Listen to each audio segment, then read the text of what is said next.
What's going on, everybody? It's Friday night. Well, it's Friday night where I am. It is Friday, April the 14th, 2023, 7:07 p.m. Eastern Standard Time. Maybe it's only 4 in the afternoon for you on the West Coast. Maybe it's midnight for you in the UK. Maybe it's the next day for you in Australia. No matter where you are around the world, one more time! Come on!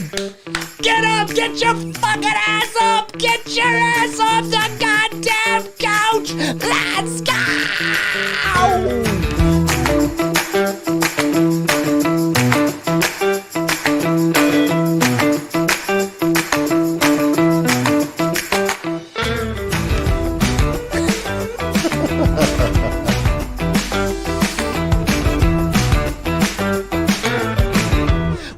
No.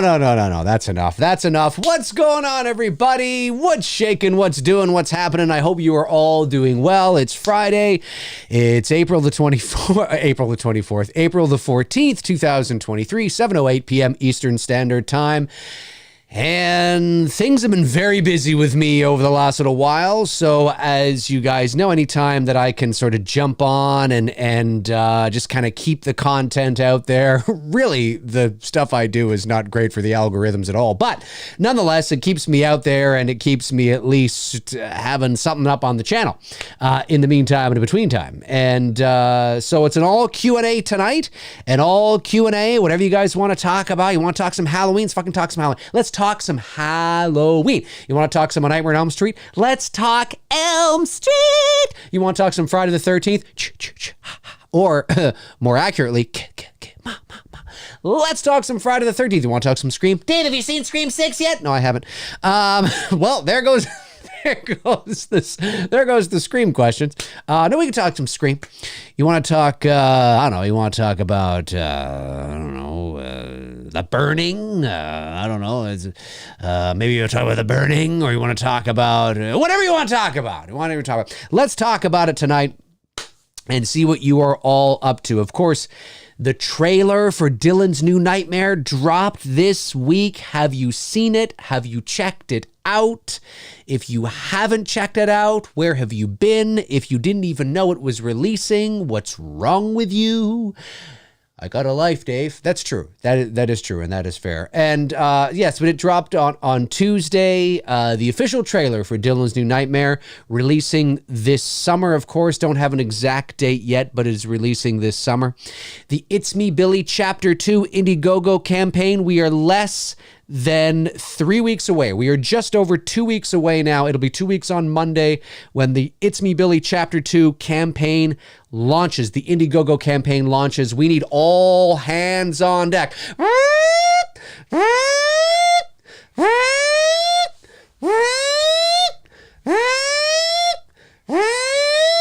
That's the It's Me Billy 2, the It's Me Billy Chapter 2 alarm. You're waking up in the middle of the, in the middle of the night. Oh, what's going on? You hear it outside. Like, what the hell is that? And then you open your door. My gosh, see the lights flashing in the hallways. Everybody up, everybody on deck. Let's go. We need everybody on deck. We need everybody up on the deck to keep this thing going. It's Me Billy Chapter 2. We got to have a strong start.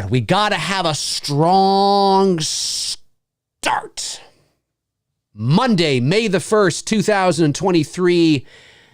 It will, It's Me Billy Chapter 2 Indiegogo campaign launches. I will, of course, make the announcement across all my social media.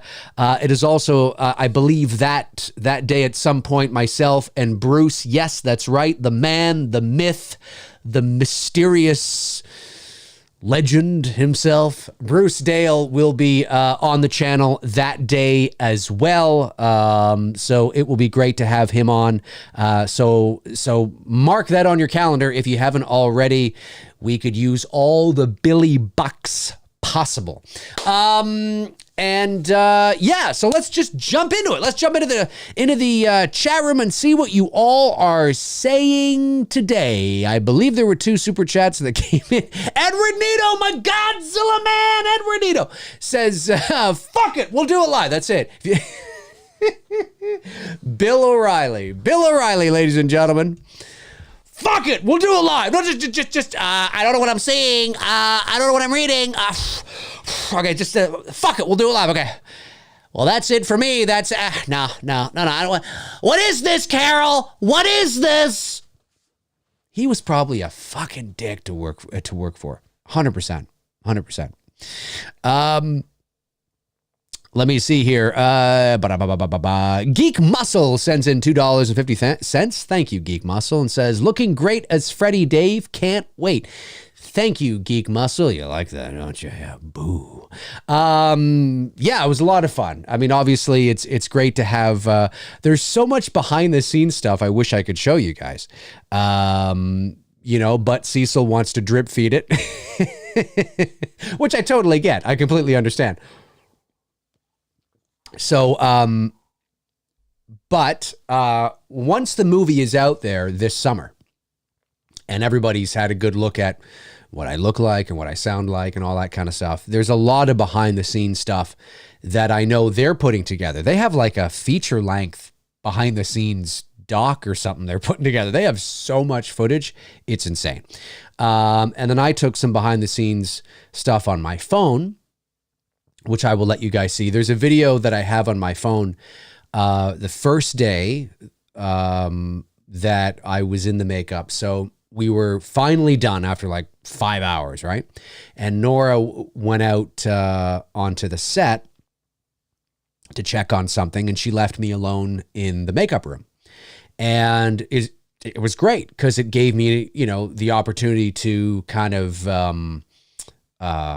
get comfortable in the character. So put on the sweater, put on the glove, put on the hat, put on the pants, all that kind of stuff, the boots. And it was great. And so I have video of me that first day, before I even walked out onto the set. I was just in the makeup room farting around and doing some shit. And it's fun. I can't wait to show. No, I don't mean like crazy stuff. I just mean you see me warming up. You see me sort of getting into character. And I can't wait to show that to you. Plus all the other behind the scenes shit that their behind the scenes guy got as well. So, and there's photos and all that kind of stuff. So yeah, no, but it's nice to have it out there, and I'm glad. Thank you very much for all the positive feedback from everybody that said that they not only really like the trailer, but in the very small bit that they saw of me, they liked what they saw in terms of the makeup and, of course, my voice and things like that. My voice is, believe it or not, there is a little bit of pitch done on the voice, as the same thing that there is done, the same thing that's done with Robert, of course, as well. But it's not a lot. It's not a lot. Cecil was actually surprised at how little we had to do in terms of pitching me lower. It's not like it's to the average person, it's pretty marginal. It's not like a, I'm like boo and there's a boo. It's not like that at all. I'm quite low to begin with. So it was just more of kind of just doing like a little bit of a tweak on it, just kind of a tweak.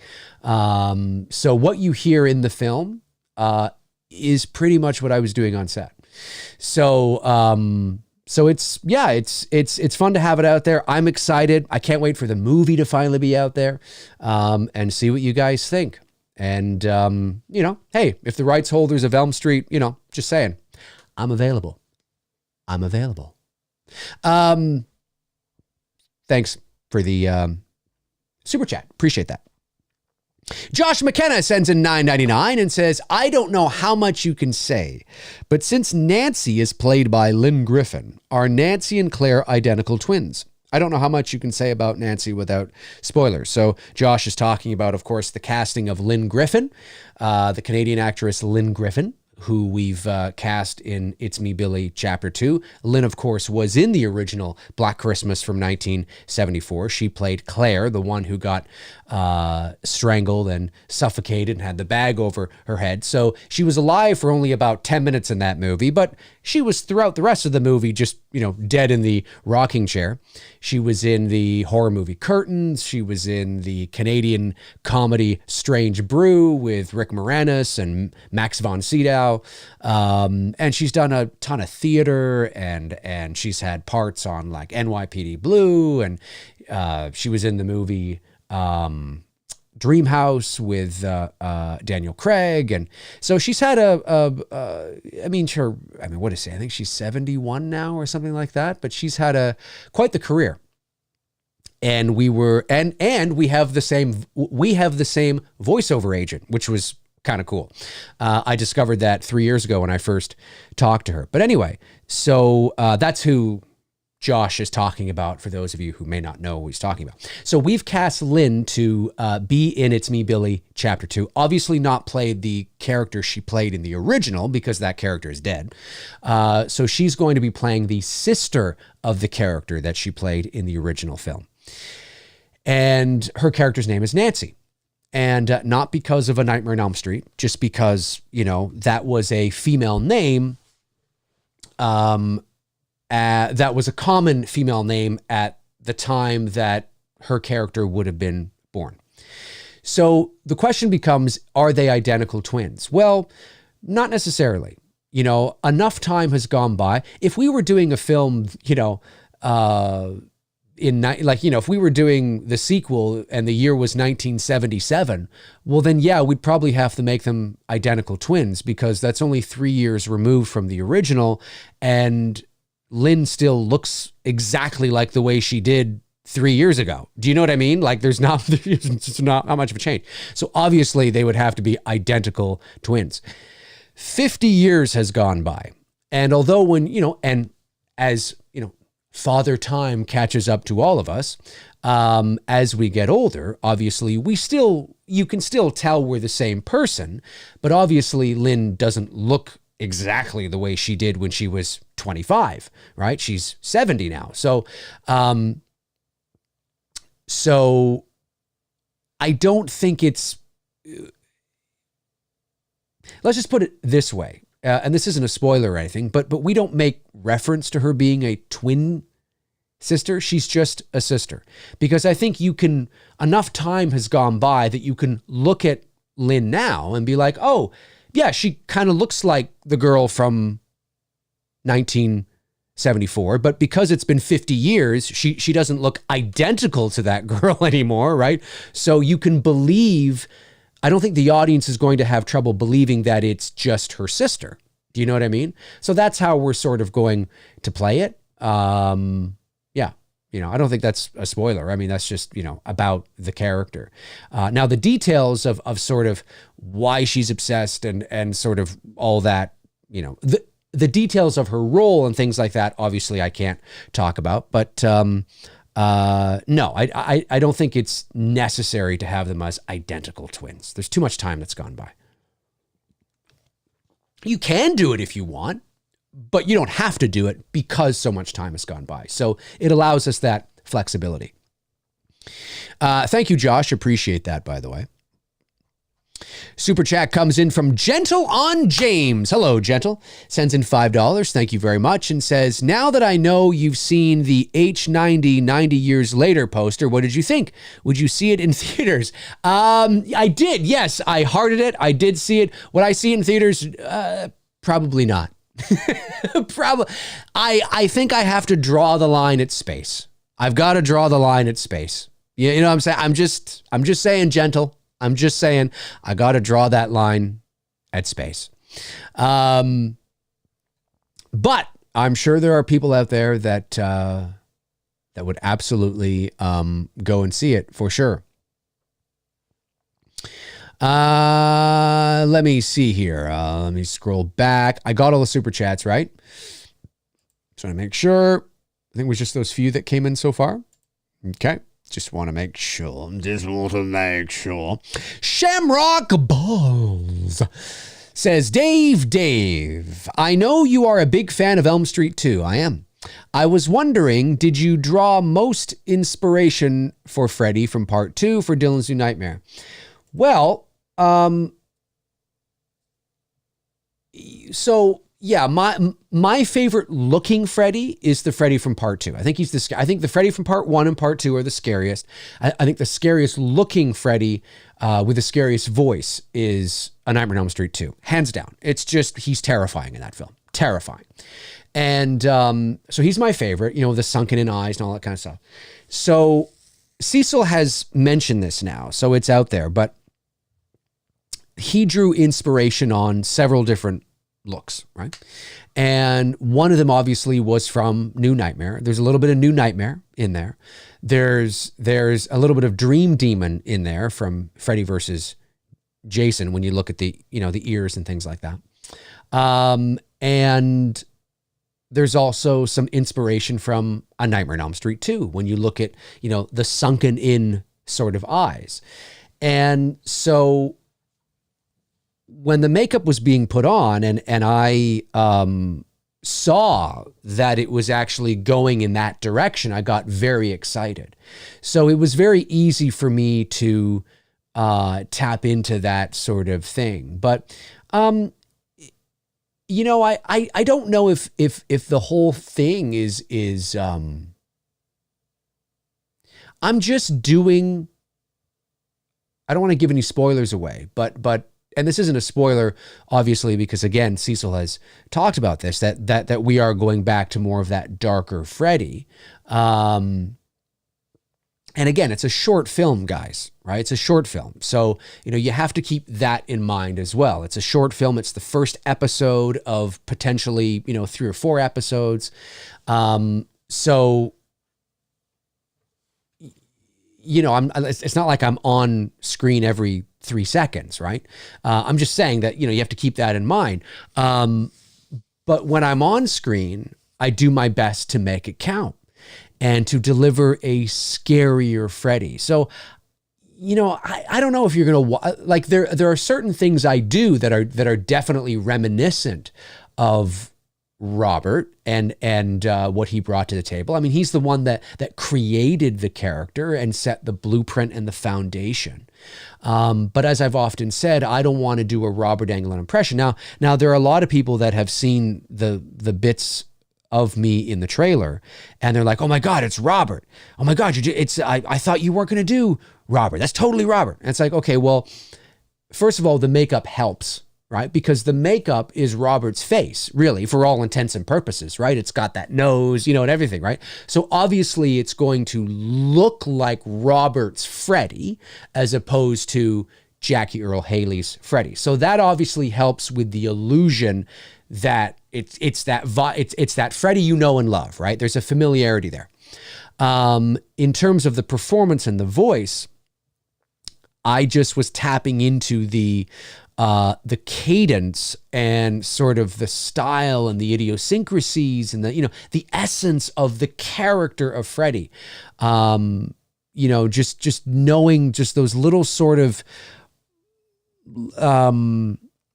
those familiar character beats, you know, that I know that the audience will be able to get excited about. And listen, I mean, if after the film is out, people are like, oh my God, it looked like, it looked and sounded, felt totally like Robert to me. Well, then that's great. That's amazing. But I didn't have that in my head because you're just setting yourself up to fail, right? My job is to make you believe it's Freddy, not that it's Robert, that it's Freddy. And if you can believe that it's Freddy, well, then that's it, right? Then I've done my job. So but to answer your question, you know me, yes, there was definitely inspiration from part 2 there, but it was because it really just kind of presented itself through the makeup and Cecil gave me permission to go there, which was great. And it was a lot of fun. There was a few things I did that were just instinctual to me that they absolutely loved. So yeah, thanks for the question. I think I answered it. Let me see here. Josh McKenna follows up with another $9.99 and says, why do some people think everything is a spoiler? If I revealed who Ghostface was, that would obviously be a big no-no. But I know some people think something like Tara stubbing her toe is a spoiler. Yeah, I've talked about that on the channel. Look, it's just because it's not clearly defined, right? It's just it's really because what a spoiler is to you isn't necessarily a spoiler to me. Everybody has a different threshold of what a measuring stick is in terms of a spoiler. There are people that have to know next to nothing before they watch a movie. And, knowing just the color of somebody's shoes or, a line is like, oh my God, that kind of stuff. Although I respect everybody's threshold, I don't have patience for that. So like if somebody was to, and I say this with all due respect, anybody out there that would do this, if somebody was to get angry at me for mentioning, to your point, I don't know, Tara stubbed her toe in the movie or she hurt her arm in the movie or something, right? And they're like, oh, I didn't want to know she hurt her arm. I just like, yeah, you're not going to make it. Like, you're just not going to, to me, that's not a spoiler. To me, a spoiler is something that is crucial to the foundation of the trajectory of the story, right? Of the narrative. Like, no, I am your father. Well, that's a fucking spoiler, right? You know what I'm saying? Who Ghostface is. That's a spoiler. You know what I'm saying? Something that's like a twist or a pivot in the direction of the story or, a surprise or something, but somebody hurting their arm in a horror movie. Oh my God. Blood gonna flow, knives gonna slice. You know what I'm saying? Things are gonna bleed. It's a horror movie, so that's how I see it. But there are people out there that just think everything and anything is a spoiler. I'm not one of those people. But again, it could be the kind of person I am. I could know a lot. If I'm not emotionally attached to a movie, I can know a lot about it and still go in and enjoy it. Like I already know who the killers are in Scream 6. I know the trajectory. I know because I don't have the same emotional attachment to the franchise as a diehard Scream fan does. So they can't know because it will ruin their experience. For me, it doesn't ruin the experience for me. It really doesn't. And so, yeah, that's kind of how I feel about it. But yeah, it's just everybody's different. Everybody has different thresholds to what a spoiler is. But, to me, spoiler-free is, the reveal of a killer, how it ends, whether or not it ends on a cliffhanger, what that cliffhanger, the trajectory of the story, the character beats in terms of decisions they make or, sacrifice, things like that, not, Bob's shoes were brown. But there are people out there. There are people out there that are like that. It can get pretty crazy.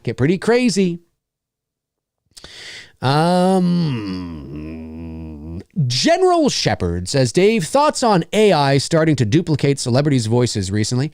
And do you think it would have an impact on voice acting in the future with it continuing to get harder to tell if it's AI or not? Yes, I do.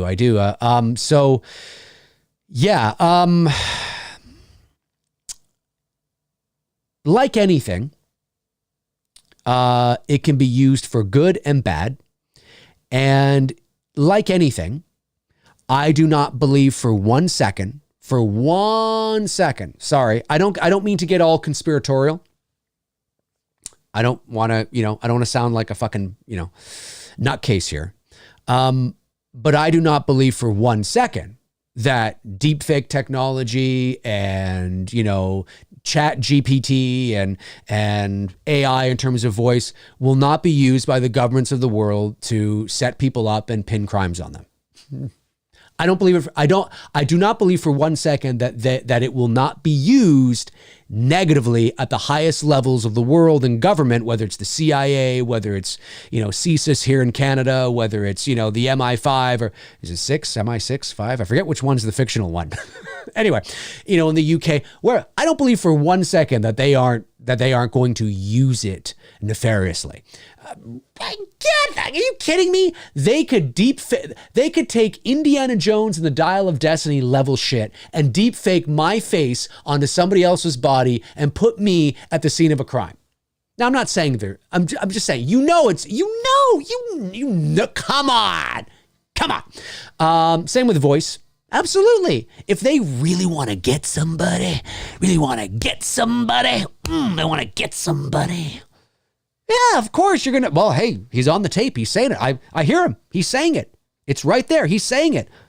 Listen to him. He's saying the N-word. He's saying this, all those racist things. Oh my, he's saying it. That's his voice, is it not? Well, it sounds like his voice to me. Like, that's the scary shit, right? That's the scary, like, that's the shit that you and I will probably never have to worry about, because we're not likely to be in a position where the government is going to want to set us up for some sort of crazy thing. But it's still scary shit. But then, of course, it's also cool stuff. It can be used in a very cool way, right? Like in movies, or, whatever the case is, like how it's kind of being used right now. It's cool stuff. In terms of the voiceover side of things, yeah, I have thought about it. I've discussed it with my fellow voice actors. It's definitely a thing that is on our radar. Right now, it's not, it's close. It's close. It's not quite there yet in terms of the AI voiceover. It's pretty close, but it still sounds a little monotone, a little wooden. The inflections and emphasis sometimes comes at the wrong times and words. It's pretty good. Look, it's good for the average person who's got a corporate video that they want to show, a client or something, and it's some pharmaceutical company or whatever. It's good enough for that. It's not quite good enough to do, a movie trailer or a network promo on NBC, or to do, full character creation and, animated feature films, right? It's not quite there yet. Not even close, actually. But it's well on its way. And so, this is a thing that obviously the voiceover side of the entertainment industry is cognitive of, is aware of, is, thinking about and what that's going to mean. Like I said, it's not quite good enough yet for, like real professional, commercial voiceover or promotional voiceover, and where you really need an actor to really understand the nuances of the performance. And certainly it's not there for animation at all. But yeah, I am concerned about it for sure. Yeah. It's pretty crazy stuff. All right. Did I have a super chat? I think I got a super chat. Super chat comes in from Peter Duan. Is that how you pronounce that? Is the D silent? Maybe it's just Jean. Peter Dejan sends in $7.99 Australian dollars. I'm assuming it's Australian dollars. Says, "Hi Dave, just a fun question." All right, I like fun questions. What would you do if the It's Me Billy Chapter 2 campaign exceeds expectations and raises $500,000? Cheers.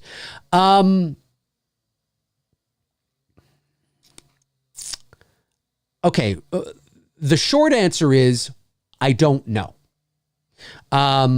Because the probability of that is unlikely. We raised $64,000 for the first one. It's unlikely we're going to raise, what is that, 10 times, whatever it is, 5 times, it's unlikely we'll go from 64,000 to 500,000. I mean, it's unlikely. It's very low. So I haven't really given it much thought. We don't need $500,000 to make It's Me, Billy Chapter 2. We're still finalizing the numbers, but it's probably going to be in and around the $80,000 to $90,000 mark. If we can get a little bit more than that, that's always great, right? That's always great, because then, maybe there's that extra scene that you wanted to do, that extra thing you wanted to thing you wanted to build, or that extra location, whatever, right? You know what I mean? There's stretch goals, right? Which is cool. But this is a Black Christmas fan film. It's not Friday the 13th, where there's lots of blood and practical effects and potentially prosthetics and limbs and big set pieces and explosions, and do you know what I mean? It's not that kind of a movie. Vince DeSanti raised, what was it, $250, nearly $300,000 for Never Hike Alone 2. But that's a feature length film, and it makes sense. It's Friday the 13th. He's bringing on, a lot of actors, a lot of locations, a lot of kills. Do you know what I mean? And when you want to deliver professional studio quality, so much it costs. And even that, even a $300,000 movie is like ultra low budget in the world of movies. But in the world of fan films, it's like a $200 million movie, in the world of, in the world of studio films. I had like 5 different things I was trying to say there. But if we raised $500,000, I don't know. It would be scary because it's $500,000 and it's probably $400,000 more than what we need. But we would take a look at it. We would say, what are our stretch goals? What are some scenes that we've been talking about that maybe we can now do to fill it out, to make it, and maybe we could use some of this. Maybe some of it we donate, to a charity, to, a film program or to a charity that maybe we're passionate about, or who knows? I have no idea. Like, full disclosure, I have no idea. I haven't really given that much thought because the probability is so low that we will. So, but it would be, but those are sort of off the top of my head. Those are kind of the wheels that we would be thinking about. It would have to go. Yeah. I don't know. I mean, that's more than what Vince raised for Never Hike Alone too, right? So it's not going to happen. I'm glad that you're very optimistic though. Hey, we'd like to raise at least maybe 100,000 of that for sure, but $500,000, that'd be pretty crazy. But I don't know. There's lots of options that we'll explore. Hey, if it happens, well, then we'll cross that bridge when it comes. We'll bring everybody on board in terms of being totally transparent, totally honest with you, right? 100%, like we've always been. And we'll let you know sort of what we're planning on doing with all this money. But it has to go back into the production somehow, or to charity, or to some. We can't keep it. By law, we can't keep it because we do not own the intellectual property.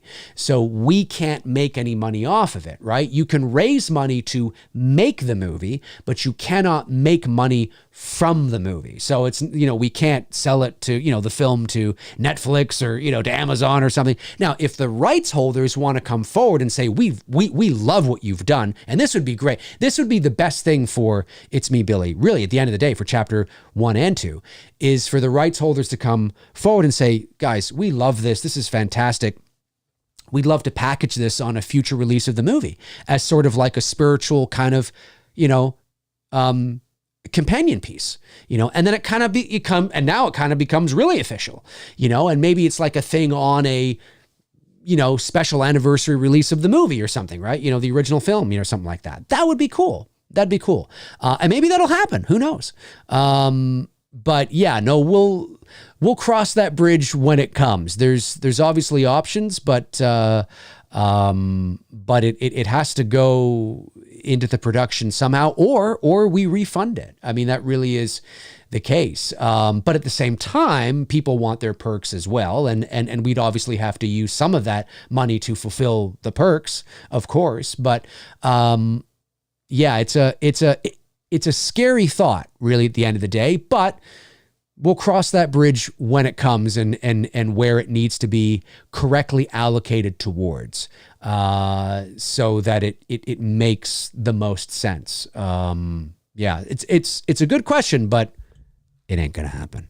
$500,000 ain't gonna happen. That'd be wild, though. Now, when Bruce and I go to make an original feature-length film, that's when we want $500,000. Step right up, everybody. Yes, please. Let me see here. Frank, my man. Guys, Frank and Darren of the Slaughtered Lamb Movie Podcast watched Halloween 4 this afternoon over on their channel. So if you're not subscribed to the Slaughtered Lamb Movie Podcast, trust me, if you've never heard of them, you don't know what's going on. It is hosted by my great moderators, Frank Riker and Darren Sands, and great shit. They're great stuff. They're nearly at 5,000 subscribers, so make sure you head over there and give them a sub and check out their content, because it's great. Oh, and by the way, if you follow me on Instagram, or if you don't follow me on Instagram and you have Instagram, I never say this, but I think I've built up enough in the bag that I'm allowed to say this every now and then. I am close to 3,000 followers on Instagram. I'd love to crack that mark. If you have Instagram and you're not following me on Instagram, follow me on Instagram right now. I'm like 25 away or something like that. I'd love to get this channel to 30,000 subs. We've been sitting at 28.4 now for like a couple of months, but it's just because, the content has been all over the place, and obviously the Halloween stuff's died down and all that. So I do understand why, but it would be nice to get this channel to 30,000 subs and cross that milestone. But I also don't whore myself out to make sure it happens either. I guess I should start whoring myself out with Halloween content, and then I'll get it over. But anyway, Frank says, listen, folks, Darren and I will be starting an OnlyFans to help Dave's IMDb Campaign. Please go as low as 25. I love it. I love it. Yes, that is correct. That is correct. Darren Sands and Frank Riker of the Slaughtered Lamb will be donating their nakedness for It's Me Billy Chapter 2. Yes, definitely going to happen. Definitely going to happen. Chester Franklin Jr. says, Dave, how are you doing first of all? I'm doing well. How are you doing first? I'm doing well. Question. Will you have Cecil back on the channel before Dylan's New Nightmare comes out? Looking forward to It's Me Billy 2. Thanks, Chester. Yeah, probably. I don't have any immediate plans to have him on, but Cecil, I mean, we get along well. I'd love to do a show with Cecil. I'd love to do some sort of show with him if we could manage our schedules. I think that would be kind of fun to do, like a regular show, a once a week thing, or, I don't know, once a month thing, or, whatever allows for our schedules. I think that'd be fun, because I think we have really good chemistry. Yeah, I mean, there's no immediate plans, but I think it's possible for sure. Yeah, I think it's possible. Harry Hagen, my man, Harry Hagen says, Dave, which director would you most like to see turn a sitcom to a horror series? Wes Craven, Boy Meets World, Jordan Peele, Smart Guy, or Ari Aster, Family Ties? Ooh. I'm going to go with Ari Aster, Family Ties, or Wes Craven, Boy Meets World, just because the contrast on that I think would be fun. Although I think Ari Aster and Family Ties would probably be the most interesting to me. Wes Craven and Boy Meets World, I feel like, would be kind of tongue-in-cheek. Like, it would take the comedic elements of, I don't know. Yeah, like, it might almost feel like that Boy Meets World episode, that Halloween episode that had Jennifer Love Hewitt on it. It kind of feels like it would be that kind of a fun tongue-in-cheek kind of thing. Especially if it's 90s Wes. Ari Aster Family Ties, I think, would be really interesting. Count me in for that. That'd be interesting. Let me see here. Have I got all the super chats? I don't see Frank give me the mean faces, so I think I've got everybody as far as I know. As far as I know.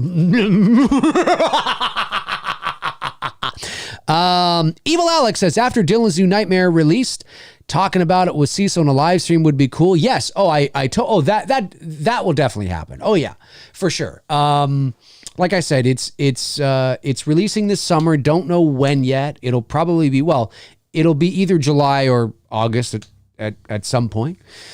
And yeah, so, and again, thank you to everybody for the feedback and the positive vibes, the love. Thank you for your support, and saying how much you liked seeing me, as Freddy. It was, like I've often said, I mean, it was from a certain perspective, it was a dream come true. I mean, you can't get any closer, in my estimation, you can't get any closer to the real thing than what I just did. It's a professionally made short film, opposite Miko Hughes and Elm Street alumni, doing it the old fashioned way with foam latex, in a makeup chair for 5 hours, done by Nora Hewitt, season 9 Face Off, winner, who's got a lot of experience. She's worked on, I know she's done things for Ghostbusters and The Mandalorian and all that stuff. I mean, you can't get any more official without it being official. Do you know what I mean? Like, I think that's as close as you're going to get, So it was amazing. I mean, it was such a wonderful experience. Everybody was wonderful. Everybody was awesome. Can't wait to do it again. And who knows what will come of this? I mean, maybe, this will pique the interest of some people with a, certain rights in their hands, and you never know. I would jump at the opportunity to play such a legendary character officially. It would be amazing, absolutely amazing. And doing what I did in November was a great audition, although it wasn't an audition. It's a great audition for all intents and purposes. And I felt very comfortable in the role, in the character, very comfortable. So yeah, I mean, you never know what can happen. You never know what can happen. But thank you to everybody who's been so supportive and so awesome and so amazing. And to the people that aren't, well, just go eat a dick and go crunch one out. I think you need to crunch one out. Like, I think these people just need to crunch one out and you'll feel better. All right, let me see here. But Dave, Scared Straight Production says, so happy to be in a community of kind and loving people to a horror genre I always loved. Fans in our community making movies that surpass most of what we get now. Excited to see you, Dave, as Freddy. Well said, man. Well said. Yeah, it's awesome stuff, man. Like I said, you always get people that are like, that's because, they're just because they're losers and they just have nothing nice to say at all. And they don't like me, so they got to get online and be like, that's me imitating them, eating a bunch of cheesies, typing on their keyboard. That's fine. That's fine. You know what I mean? But that's the way it is, right? You can't put yourself out there and not expect any hate. As many of you know, I grew up in a media family. My father was a journalist, and he was out there. He was on the radio, he was on TV, he was in the newspaper, and he was a controversial writer in the sense of that he wrote what he saw as the truth, and he could make you cry one day and piss you off the next. And as a young boy growing up with my father, oh yeah, I had people who would bully me in school because the bully's parents didn't like my father. So when they found out that I was Earl McRae's son, oh, well, let's go. You know what I mean? So, yeah, it's a whole thing. I'm very used to people, I'm used to the whole shtick that online trolls attempt to do. It doesn't faze me. Sorry. Been there, done that. So, yeah, but the important thing is that 99% of the people, 99% of the response has been loving and positive and supportive. And I think that's awesome. I think that's great. You know what I mean? And we'll see what you guys think after the movie's out. You know what I mean?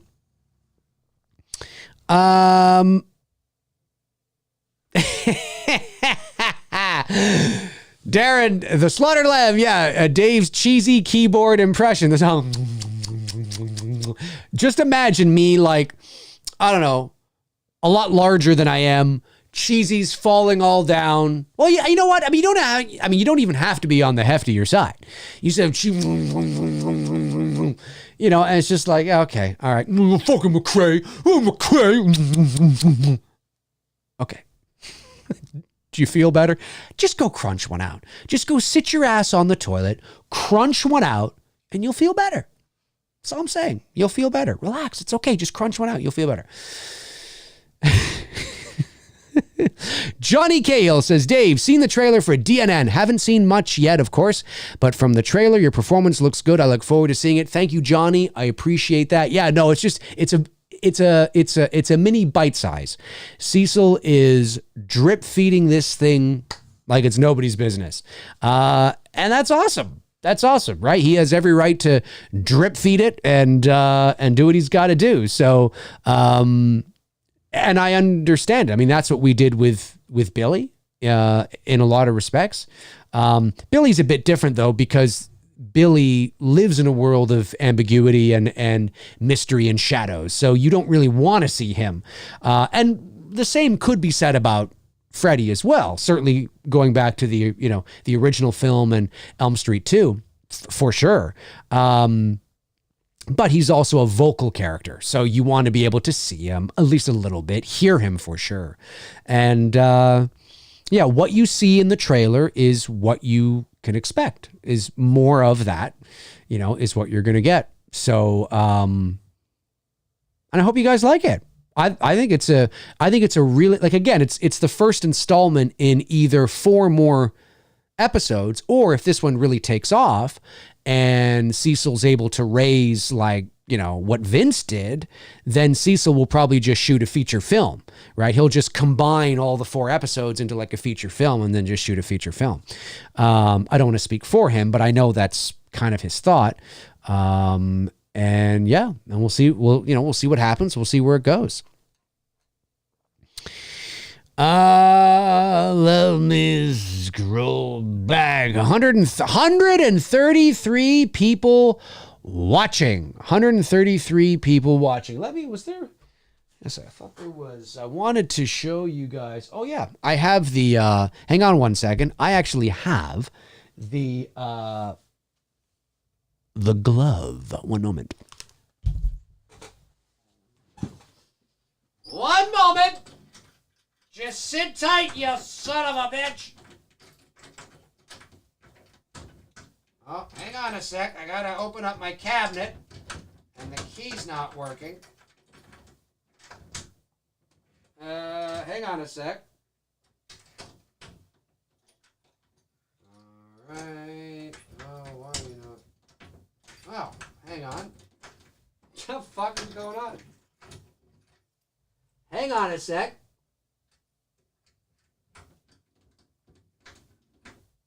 Oh, well, that's weird.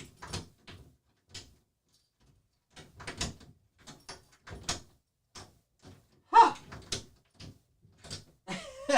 I'll be right with you guys. Just 1 second.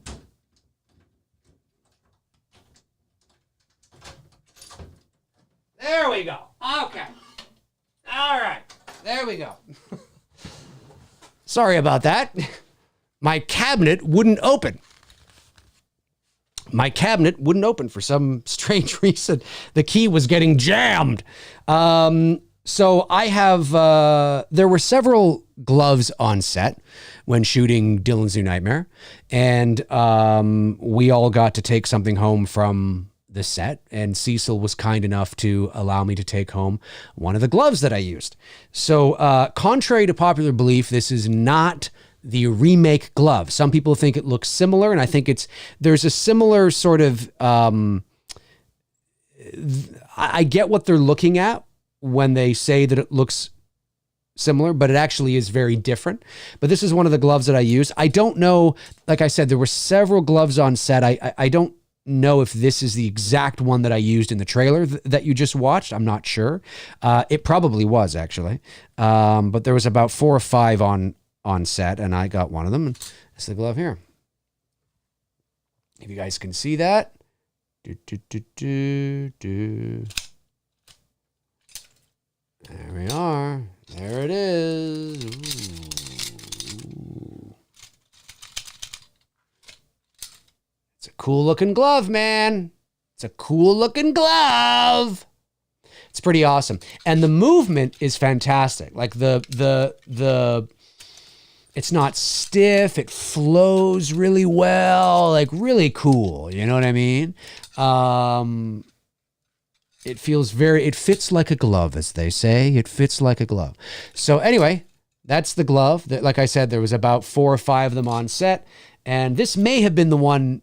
This may have been the one in the trailer. I'm not sure. But yeah.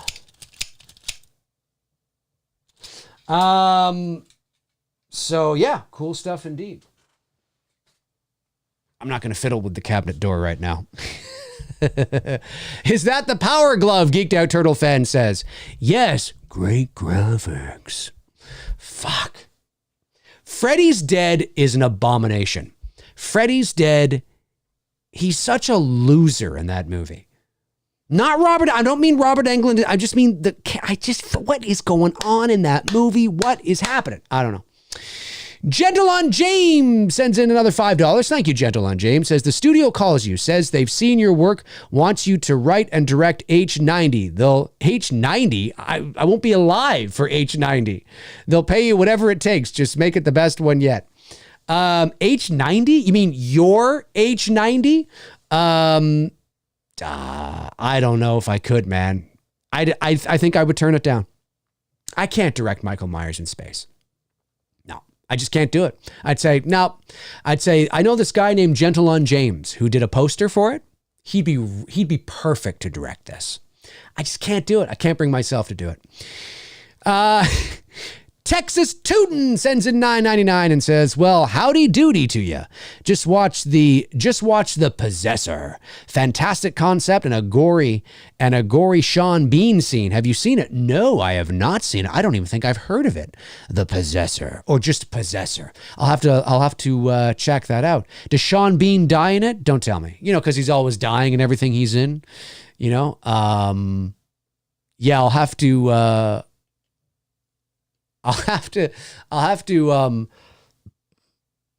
check that out.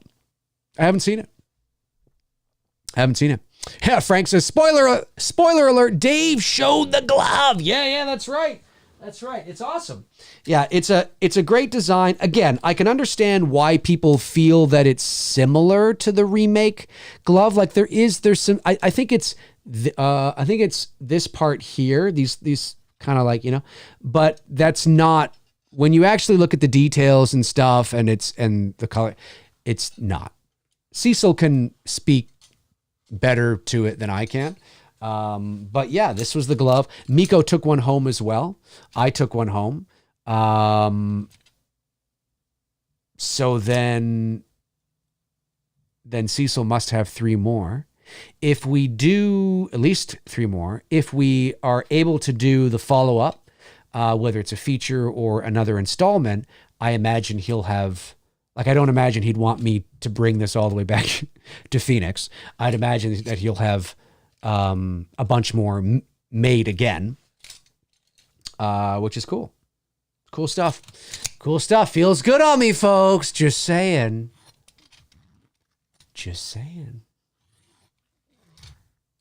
All right. Put that down there. Texas Tootin'. I like that that name. Texas Tootin'. Let's Let me see here. Colin Murdy says, Dave, you will love Possessor. Check it out. Let me just Google this quickly, because you know what? Maybe I do already know it. Oh, yeah. I haven't seen it. Right. The Cronenberg movie. Right. I instantly recognize the poster. And I've been wanting to see this, but I haven't seen it. Okay. All right. I will check it out. Yeah, the David Cronenberg's son, right? Brandon Cronenberg? What's his name? Yeah. Brandon Cronenberg. Cronenberg. He just recently did that one with Mia Goth, right? Something Pool or something? Was that him too? I think that was him.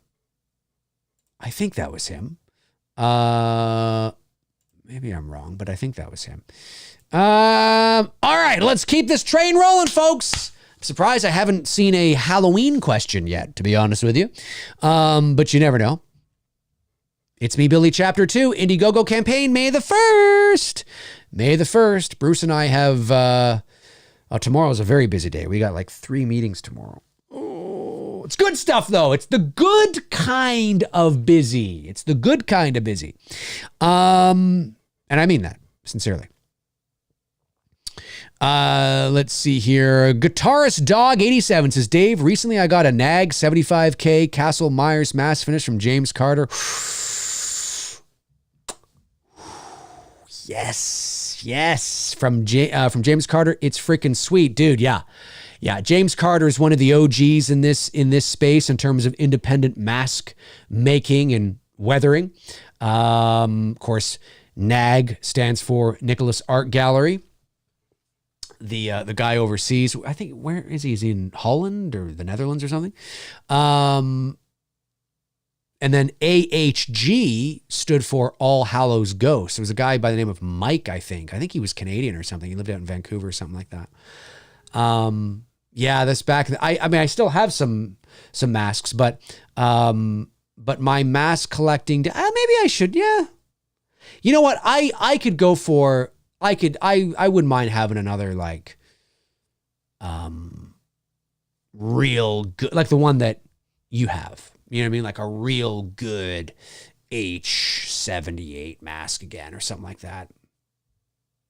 That'd be awesome. But yeah, no, that's good, dude. That's good.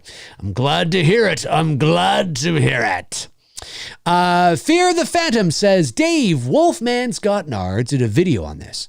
What do you think about if Corey Cunningham's character in Halloween Ends was instead Allison's boyfriend, Cameron? I think it would have worked much better. Well, it would have worked much better in the sense that it probably would not have felt shoehorned in. So there would have been buildup. You would have been more attached to the character.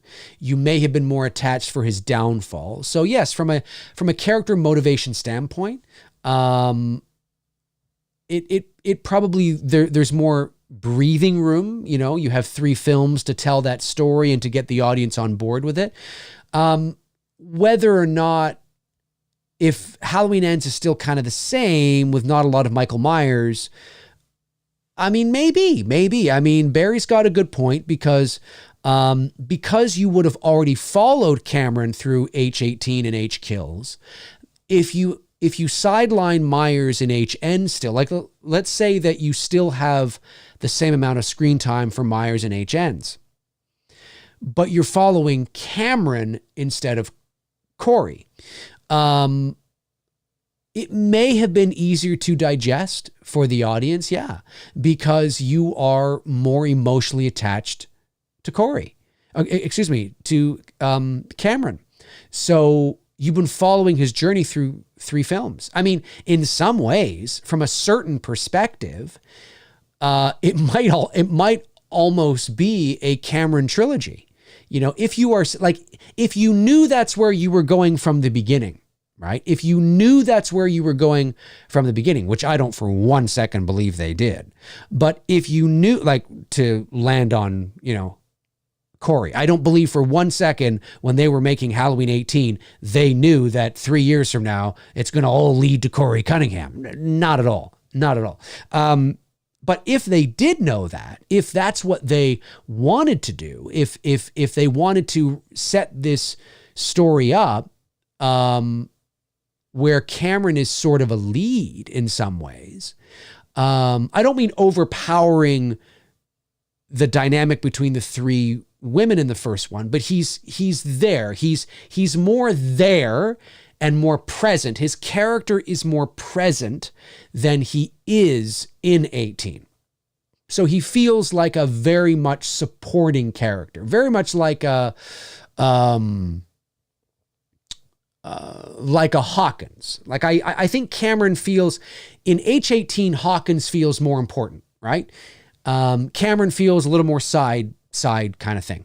Whereas if Cameron felt a little more like Hawkins, in terms of his importance, and then in Kills, you could even ramp him up even a bit more. Yeah, I mean, it's interesting. I think Barry's on. I think it would be more palatable for the viewer because it feels like it's more properly motivated. It feels like, it's not shoehorned in and you are emotionally attached to the character. Whether or not now what you do with Myers is the question. But it may be neither here nor there if it actually is Cameron, because people have been, I don't know. It's interesting. Yeah, for sure. Like I've said, I mean, I think the Corey Cunningham story is a good one. I do. I think it's a good one.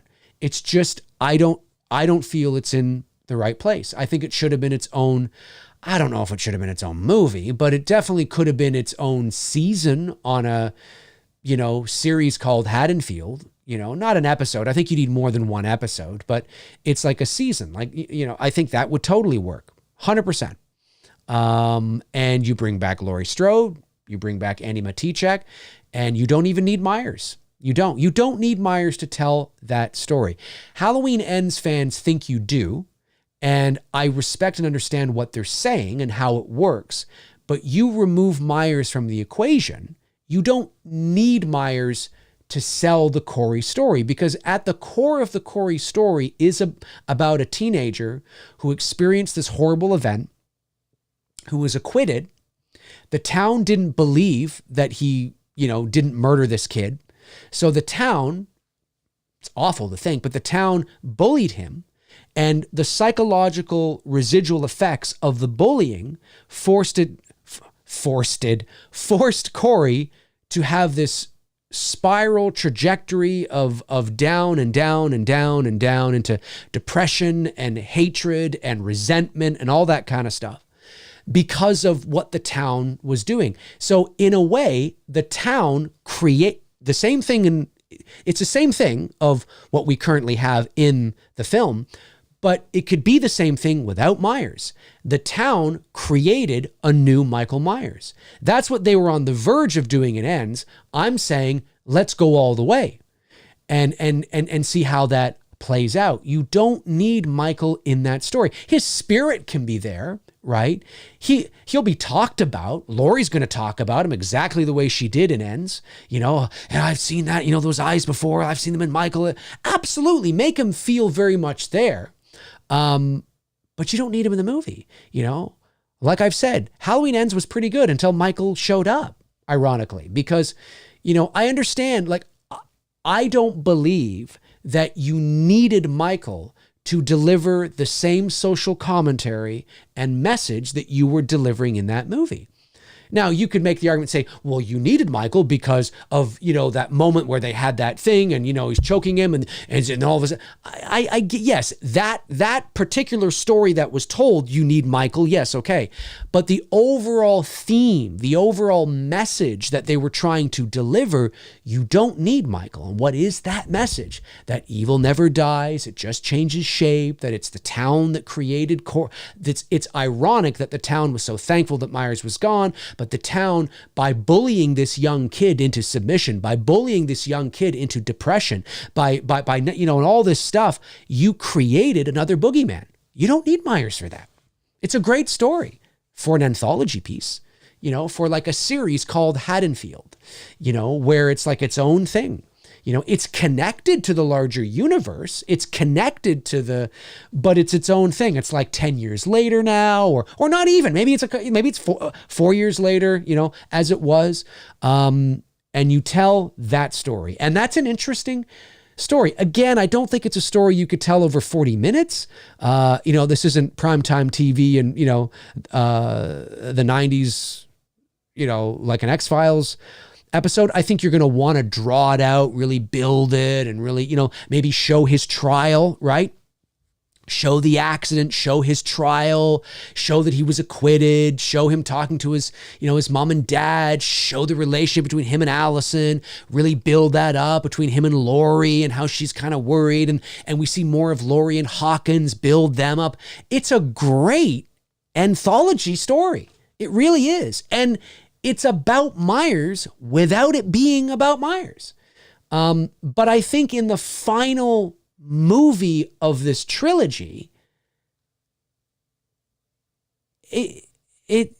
no, I would have advised against it. I would have been like, guys, this is a great story. Like, this is shockingly really good. I'd be like, that's really good. But not for the final movie in this trilogy. We can deliver all those messages in a separate thing.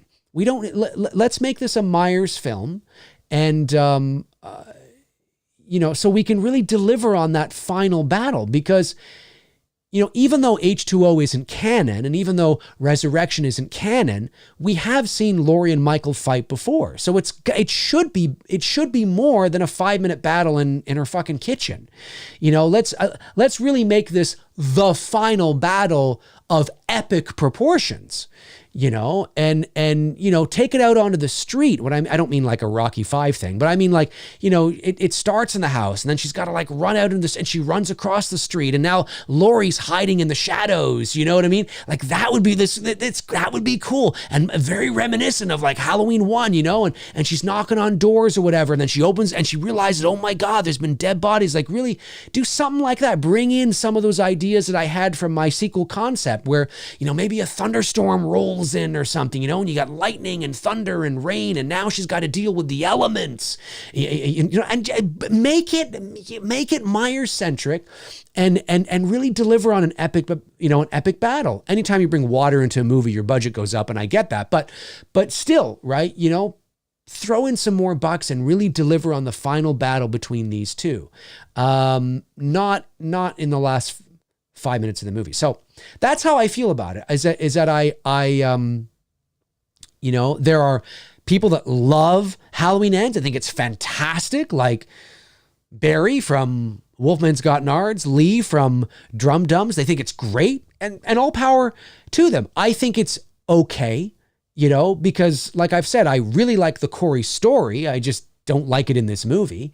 And the Myers stuff just feels tacked on, So yeah, I wish they would have done that separately, because I think fans would have got on board. I think if you had done a series like Crystal Lake, but it's called Haddonfield or something like that, and your first season was the Corey Cunningham story, but because we have 8 hours now instead of, 2 hours, we can dive into the trial and the relationships and the town and really, nurture that and really show some crazy stuff, and, have some Myers isms in there, and that'd be great. It'd be great. I'd be on board for that. I would rather see that than a Loomis series set in the 50s. I would rather see that than a Michael series set in his 15 years locked up from 1963 to 1978.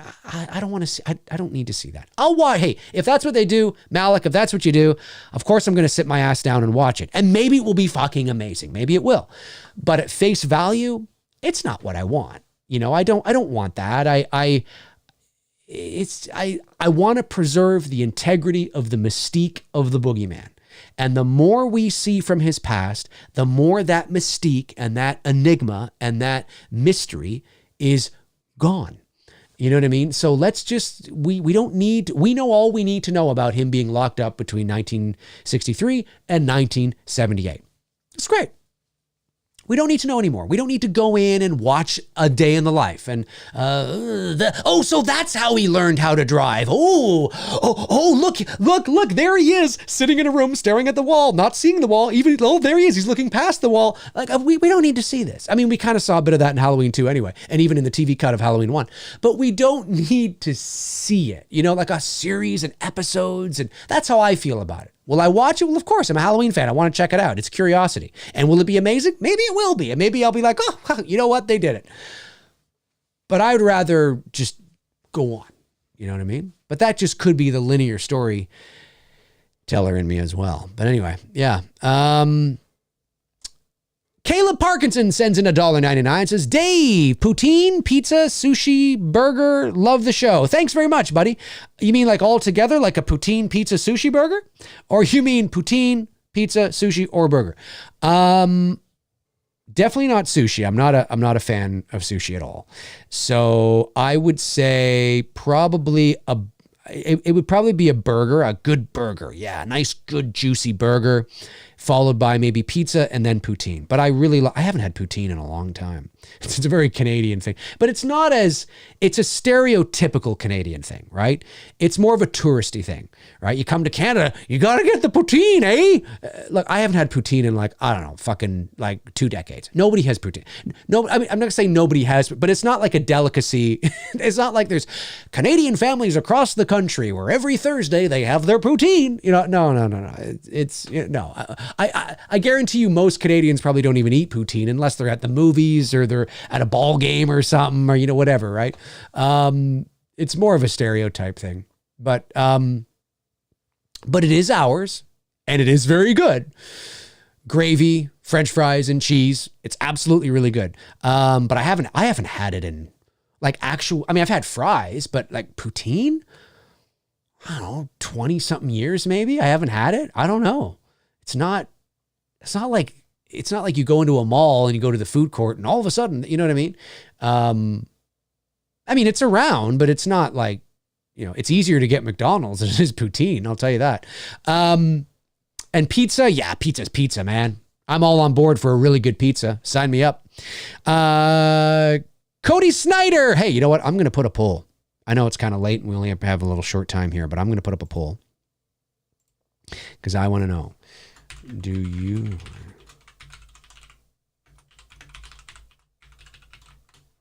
Let's see here, because I do. All right. Okay. All right, I'm asking my community. There it is. Do you like pineapple on your pizza? I do. I love pineapple on my pizza. So we'll see what everybody says. A lot of people are like, no, so many people. Look at that. Oh, it's a horse race. It's a race. Here we go. And it's yes, and yes and no are tied. And there goes no, takes the lead of 52% to 45. And no, it's just screeching. It's 57 to 43, 57 to 43, 57 to 43. Now it's 54 to 46, 54 to 46, 56 to 44. No, leading yes, 50. Now it's 60 to 40, 60 40. No, leading yes in the pineapple extravaganza. What will be the end of it's 62 to 38, 60. Now it's 60 to 40, 60 40. No, over yes, no. And now it's 58 to 42. 40, and it's just shocking, going back and forth, and it's just changing. It's just not stop. 59 to 41, 61 to 39. This is unbelievable. You fucking goddamn! How dare you not like pineapple on your pizza? Pineapple is fantastic. Pineapple is fantastic. 59 to 41, no over yes. 39 votes are in. Looks like it's an interesting race. What's going on here? 59 to 41, 59 to 41, 59 to 41. Only 39 people have voted. 40 people have voted, and 116 people are watching. 59 to 41, no over yes. It looks like the no's are going to win. People don't like their pineapple on their pizza. That's right, Wayne. It's called Hawaiian. That is true. Traditionally, it's called Hawaiian. That is true. Well, you're in good company because Bruce Dale does not like pineapple on his pizza, but I like pineapple on my pizza. It's good stuff. All the people that said no, you all have bad taste. All right? So just get out. We'll see where we end up. Okay, have I got all the super chats? Cody Snyder. Oh, no, wait. No. Okay, here we go. Cody Snyder, $5. Thank you, Cody. One of my great mods. Appreciate it. I love the African proverb, the child who is not embraced by the village will burn it down to feel its warmth. ends wasn't the place for it, in my opinion. That's really cool. I've never heard of that proverb before. But there's a lot of parallels. You're right with the situation when it comes to Corey. So you are correct. It's just one of those things where it's a great story. It's just, why are we telling this now? And I'm not saying that David Gordon Green and Danny McBride, listen, we can speculate. That's what fans do. I was not in the writer's room. I didn't work on the movie. You didn't work on the movie. I mean, maybe you did. I don't know. But in terms of the actual sort of inception and development of the story, so we don't know why this decision was made. I know that David Gordon Green has talked about it loosely in interviews. I get it. I've heard what he's had to say. But it feels to me that it feels like a story in and of itself, right? Like it's its own separate thing, not the end to a trilogy. It doesn't feel like you were going anywhere. It just feels like you were like, well, what do we do now? How about this? So that's what they did. Listen, some people love it. Some people don't like it. Do I agree with those that say that, oh no, in time, Halloween Ends will be seen like Season of the Witch? Maybe, I guess. I mean, I don't know. I've watched Halloween Ends 2 or 3 times now, and I feel the exact same way about it every time I watch it. So I don't see it ever changing for me. It's just, this is a good story in the wrong movie. And it just doesn't have a lot of rewatch value for me. It's not the ending. It's not the ending to the 1970. It's not the legacy finale that it should have been, in my opinion.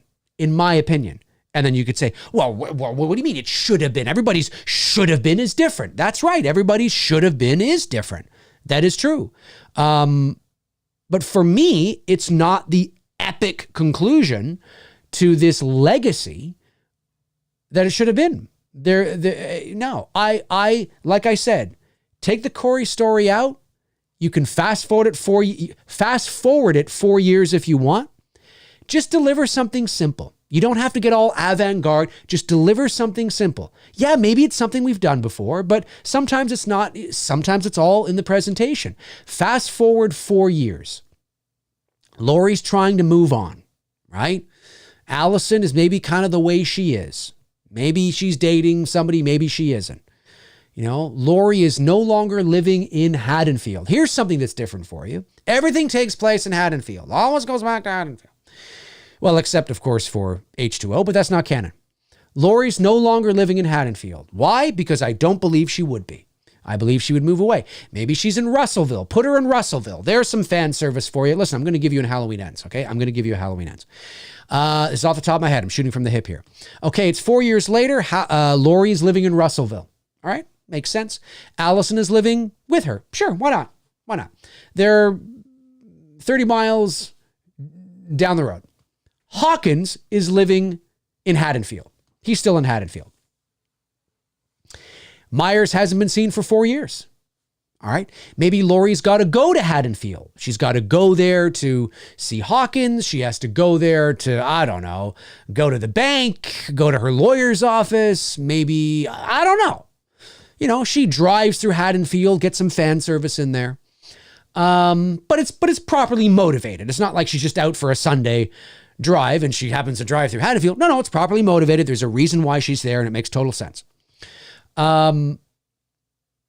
Lindsay's in it. She's in it more than she's in it now. She's actually in it. She lives in Haddonfield. She's still there. But Laurie's not. Laurie wouldn't live in Haddonfield. She'd be like, I'm gonna, and so she's out. She's gone. Myers comes back. They don't know where he's been. He comes back and he finds Laurie. He seeks out Laurie.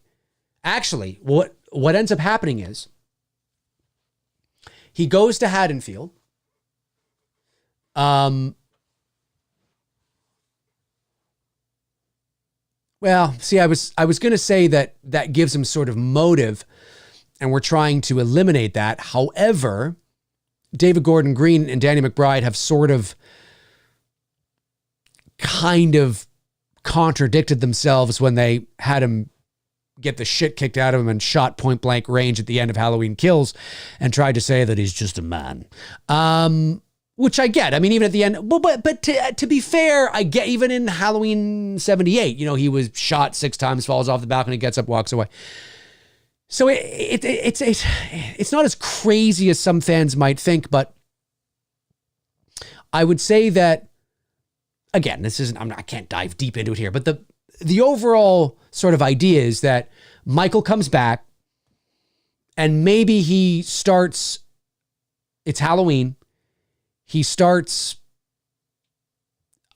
a murder spree through Haddonfield.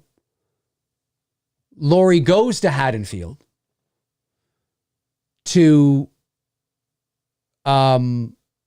maybe she goes to Haddonfield, maybe her and Allison and Lindsay go to Haddonfield on Halloween night to be with Hawkins or something. I don't know. They get there and Hawkins is dead.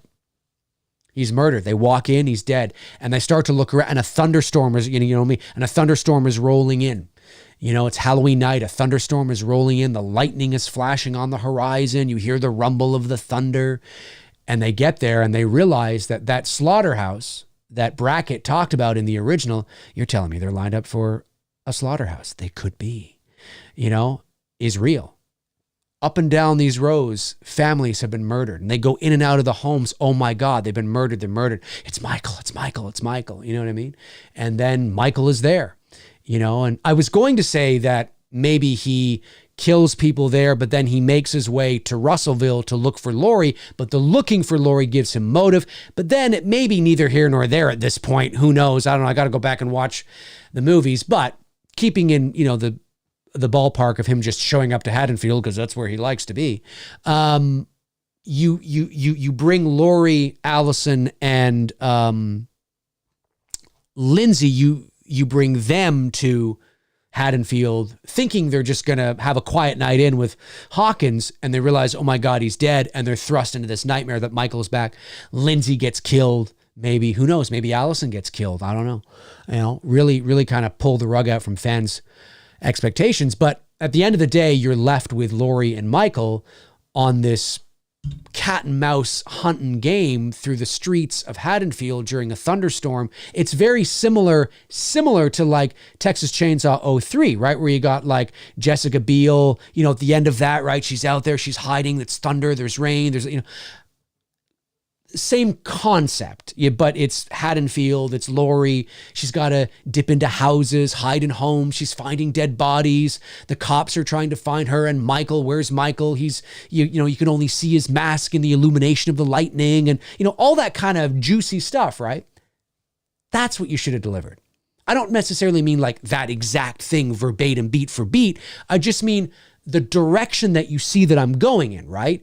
The direction, where I'm leaning, the focus of the story, the focus of the final act, right? And where the focus is, I think that would have been more satisfying for even Halloween Ends fans, even people that love Halloween Ends. I would like to think that they listen to some of my ideas here, even if my ideas spark some of their own ideas to piggyback off of. I think they can hopefully they can see, where I'm going for, and they're kind of like, yeah, I think that's actually something I want to see. Laurie, Michael, cat and mouse game, Halloween night, Haddonfield, 4 years later, thunder, lightning, the slaughterhouse. Oh my God, that could get really scary. Yeah, it could. Really scary, really fast. With John Carpenter's score, boom, boom. It's Michael. How do you know it's Michael? You open the door, Hawkins is dead. It's like, oh my God, Barker's dead. Well, we won't miss him, but you know what I mean, right? Maybe you go to the police station and the police station's just oh my, are Laurie and Allison and Lindsay the only ones? Are they the only ones? No.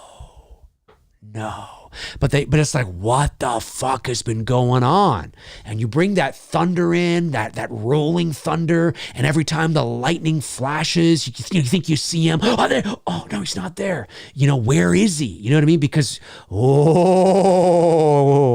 fuck, man. That's and the sound in IMAX that you would get.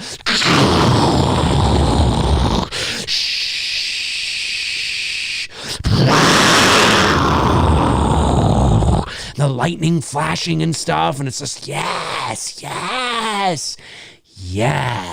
And maybe they got to go to the Myers house. Maybe the Myers house wasn't demolished, although it probably would have been. But maybe they go where it once was or something, or I don't know. They go over to, I don't know, they find somebody. I don't know. There's so many things you could do. So maybe they go over to that bar. It's like, just like, imagine a video game. Right? Imagine a role-playing video game where there's video games. Listen, I'm not a gamer, but I know, and I haven't played a lot of these games, but I know there's video games that would make great movies when you look at their mood and atmosphere and all that kind of stuff, like The Last of Us, right? I haven't watched the show, I haven't played the game, but I hear it's, like imagine a video game you're playing where you're Laurie, right? And you're in Haddonfield and it's raining and the graphics are just as good as anything from like, The Last of Us or anything like that, right? It's that kind of level shit, right? And you're Laurie and you're playing through the streets and stuff, and you see like, the rain coming down and you have to go into homes and you got like, a flashlight and the thunder and you're with Allison and you're with, you're with Allison with Allison, Lindsay, and you're walking around and Michael could be around at any moment. You're finding dead bodies. One cop shows up. Get out of the town. Get out of the town. What's going on? He's murdered everybody. Now, whether he's actually murdered every single person in the town, no, obviously not. But he just means like, there's only like a couple of cops left or whatever. He's gone and whatever. And just get out. It's like that line that cop says in Halloween 18, right? Where he's like, run. You know what I mean? It's like, what the fuck? And it's like, it's Michael. Like Michael is pissed. Michael is fucking pissed. He's pissed and he wants revenge. This is the last hurrah. Laurie and Michael. This is it. And it's up to Laurie to save what's left of the town. Now tell me right now that is not something you would want to see in a Halloween Ends movie. Tell me right now, chat room, everything that I've just been saying here. Come on. If you watched a trailer to that movie, the movie I just described to you, would you not be sitting there going, oh, I'm fucking in? Could you imagine that was your Halloween Ends? It was intense like that? Can you imagine? That's the kind of movie it should have been. That's what we should have got. In my opinion, that's what I would have loved to have seen. Can you imagine? That would have been amazing. In my opinion, that's the kind of shit I would have loved to have seen. What do you think? Darren says, yep, I would have loved to have seen that. Not too many people saying that they would have liked to have seen it. Maybe nobody likes it, or maybe nobody gives a fuck. And that's okay too. Super chat. Was there a super chat that came in? Did I miss a super chat? Caleb Parkinson says, jalapeno and pineapple is the way to go. No ham. You choke on that shit. Can't get enough of your videos, Dave. Looking forward to Freddy. Thanks very much, Caleb. Really appreciate that, man. Thank you so much for the super chat. Really appreciate that. But yeah, that's the kind of shit that I would have loved to have seen. That's the kind of movie that I would have loved to have seen. You know, and that's the kind of movie that Halloween Ends should have been. The epic conclusion to it all. So if I was in the right now, listen, that doesn't mean that I mean, I may have been vetoed out. Maybe the budget would have been too high because of all of the fucking rain towers and water and all that kind of shit. But it would have made a shitload of money, you know, because it would have been intense. It would have been suspenseful, intense, and atmospheric. And it would have been like, it would have felt like an epic conclusion, you know, to me anyway. To me.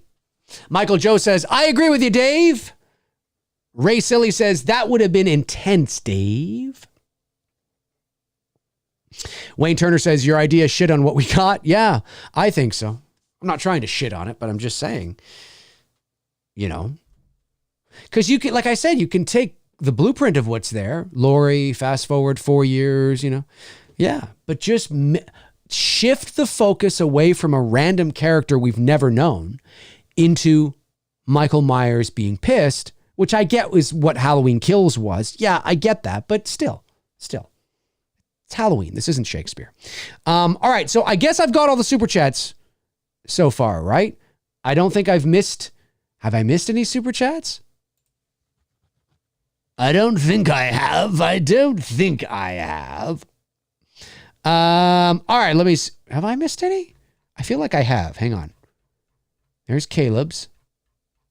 Oh, no, I didn't. Okay, great. That's good. That's a good thing. That's a good thing, ladies and germs. How's our poll doing? Let's see here. Ooh, it's a bit closer. Only 77 people have voted. 51% to 49% for the yes and no. Ooh. Going down to the wire.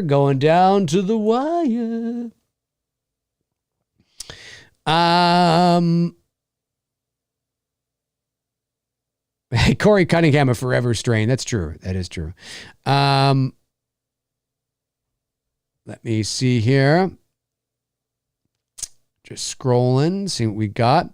Bobby Hall says, Dave, do you think Lori knew Corey had some kind of connection with Michael?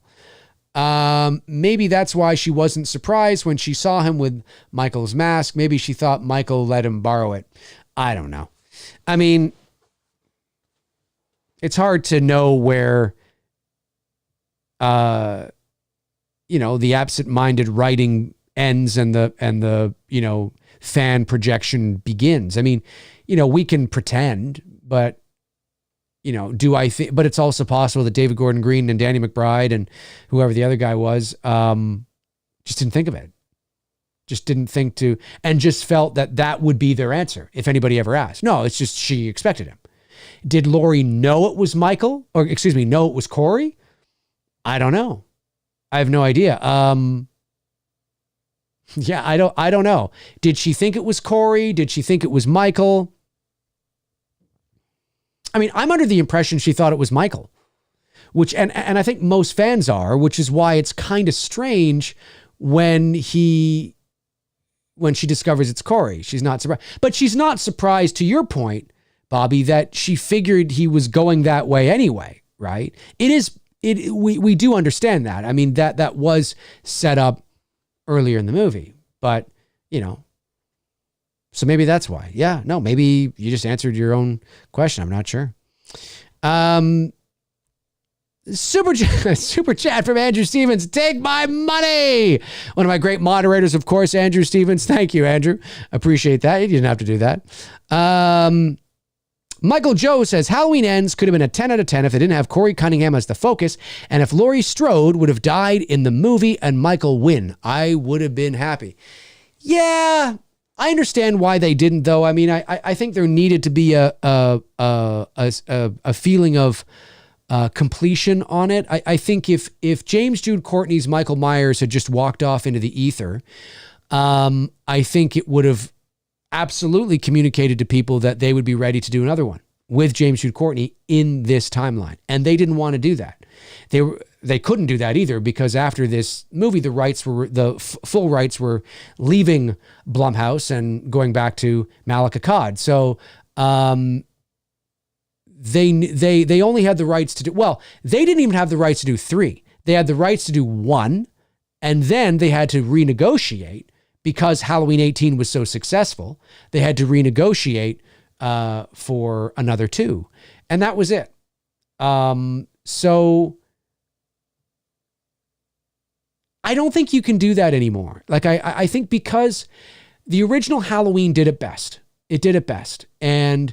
But now him just getting up and being gone or walking away, because we've had so many, because he's essentially done that in one way or another, whether it's his eyes opening or him just not being there or, I don't know, fuck, so many different things. I think fans will just assume that, they're just setting it up again, and they didn't want to do that. They wanted to deliver something that would make you go, oh, yeah, no, he's not coming back from that. And they did. They did, so, but everybody's different, right? Different strokes for different folks, as they say.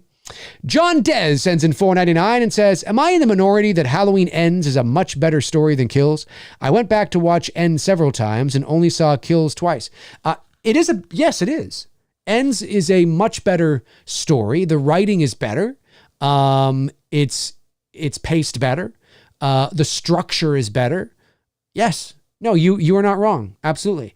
It's a good story, just in my estimation, not for the epic conclusion in the great, the most, or one of the greatest, most successful horror franchise in motion picture history. Of course, we've had many of those conclusions in Halloween. But yeah, no, it is a good story. That's why I've been saying it would make a great anthology piece, like Haddonfield, the series. You tell that you don't need Michael Myers in it. You don't need Michael Myers in Ends. That's the irony of the whole thing. So yeah, I agree with you.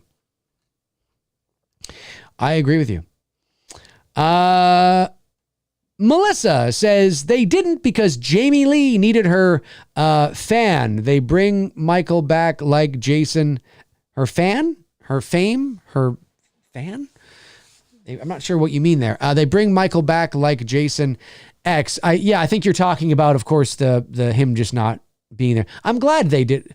I had no issues with the way he died. I know, it was very complete. It was very final. I think Laurie should have jumped in with him. That's what I wanted to see. I wanted to see Laurie jump in with him. I mean, listen, to voluntarily, that's an awful way to go. That's an awful way to go. Especially if you're alive. Ooh. Oh, man. Ooh. I don't know if I'd wish that upon my worst enemy. That's a brutal way to go. Brutal, as they say. How's our poll doing? 91 votes, 52 to 48. 52 to 48. Edward Nito sends in $10. It says, Dave, when you and Bruce were working on It's Me, Billy, did Bruce sketch out the design for Billy? One of my favorite scenes from the film is of Billy in the rocking chair. Love that shit. So when the casting of Billy, Brian Charles Peter, who plays Billy, was not our first choice. There was an actor we had cast who was our first choice, but who became no harm, no foul. It was just because of COVID and because of travel and where we were shooting and things like that. He had very specific, and obviously being an older actor, he had very specific sort of requirements, which we understood, but because of our budget, we just were not able to accommodate to the degree for which he wanted to feel safe and secure. So we had to part ways, but no harm, no foul, as he was cast and we had to part ways like a day or two later. So then the search began again, and this gentleman by the name of Brian Charles Peter submitted a audition, a reel for which his son taped. We sent him some sides, and his son, who is a DP, filmed his audition and lit it professionally, and it looks fantastic. We weren't searching for anybody who had long hair or anything like that. But the fact that Brian, and that's his real hair, that is the real hair of Brian Charles Peter. And the fact that he had this long, beautiful silver hair was just really a bonus. And his audition was fantastic. And his body language and his body posture and things like that was just great. So when we had a Zoom call with him to talk about the project, and, you know, at the end of that call, we offered him the job, which he accepted. And he was just he just really just sort of luck to find a guy that just was like, oh, you know, and we put ratty clothes on him and we mess up his long hair, and he looks like somebody that, you know, that the cognitive mental decay of his character is just, you know, he probably hasn't showered in who knows how long, and he should be a beard and shit. It was just great because he had a beard too. So it was great.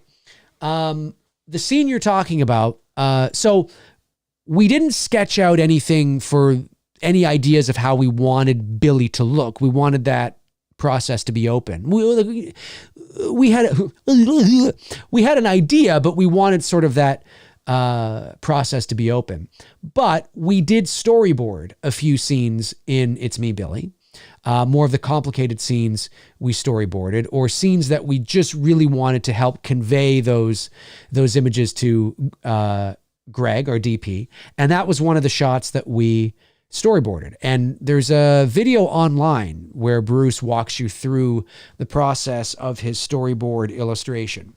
And that was one of the shots that we storyboarded. Now, the storyboard illustration has a image of a person in a chair that doesn't have long hair. That was because that shot was storyboarded before we had cast Brian. We didn't cast Brian until September, like even after the campaign. The campaign was done, and it was in September that we had finally finalized things with Brian Charles Peters.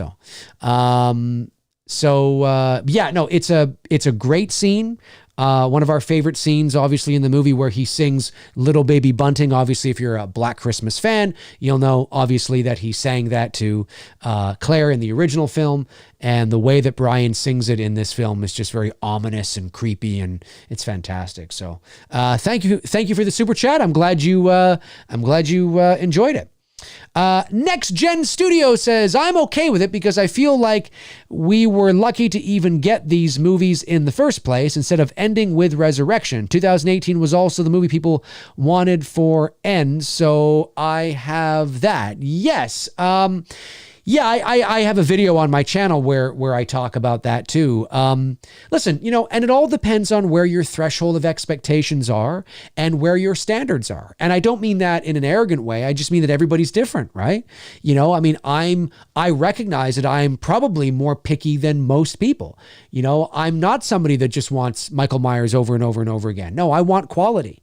You know, and the more movies they make, it's inevitable that the quality is going to suffer. It's one of the very first things I said when I jumped on to this channel like this in 2017. I was talking about sequels, and the more they make, the shittier they become. It's inevitable. And if you follow me for any length of time, you know that I have the receipts to talk about that.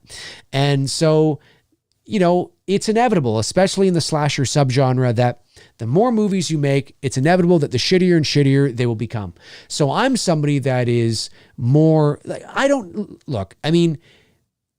when the 50th anniversary rolls around, will we get another Halloween film? We might, we probably will. Halloween will live on. Michael Myers will live on in some sort of capacity. Will the James Jude Courtney story, like his version of Michael, live on? No, that's done.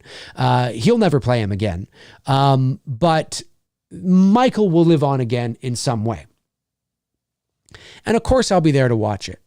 But as I've said many times on the channel, I don't need it. Like, I'm good. I have the good movies, the bad movies, the ugly movies. I'm okay. You know, I don't need to watch another version. I will, but I'm not like, oh, I want another, you know what I mean? But there are some people that just want it over and over and over again. They don't care. They don't even care if they're bad. They just want Michael. Okay. You know, and that's fair, right? Different strokes for different folk. Different strokes for different folks, as we say. Rob Tajernia? No. Rob Tajerina.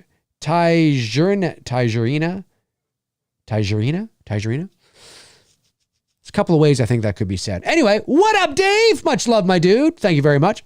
Super excited for Dylan's New Nightmare, and it's me, Billy, too. You look so sick playing Freddy. Thank you very much, Rob. I really appreciate that. Yeah, the feedback has been great. The feedback's been great. It's been a lot of fun, you know. Everybody's been really kind and, you know, really supportive and, well, not everybody. I mean, there's always, you know, your assholes out there that just, you know, are constipated and need to crunch one out. But most of the people have been really good and really kind and really supportive. And that's, you know, and that means a lot, you know, it means a lot. You know, because we're doing it for you guys. You know, I mean, we're doing it for ourselves as, you know, too, of course. I mean, it's a heck of an audition for myself for the actual role, but it's not like we're making any money off of it. You know, like the film itself can't make any money, right? So, as all fan films are, they are for the love of the game.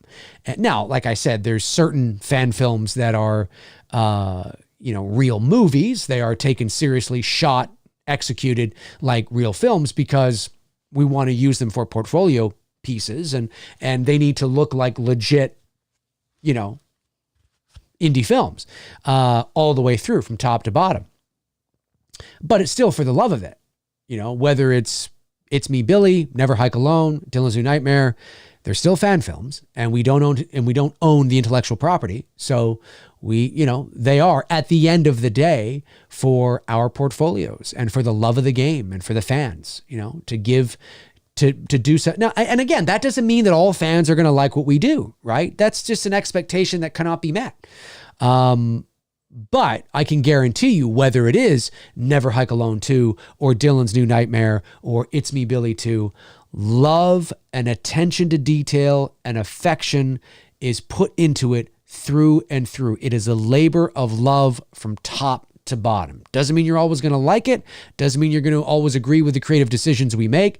But yeah, it's not just half-assing it, right? You know, we're not doing it, you know, and we are the studio for all intents and purposes. So we can, you know, we don't have any meddling.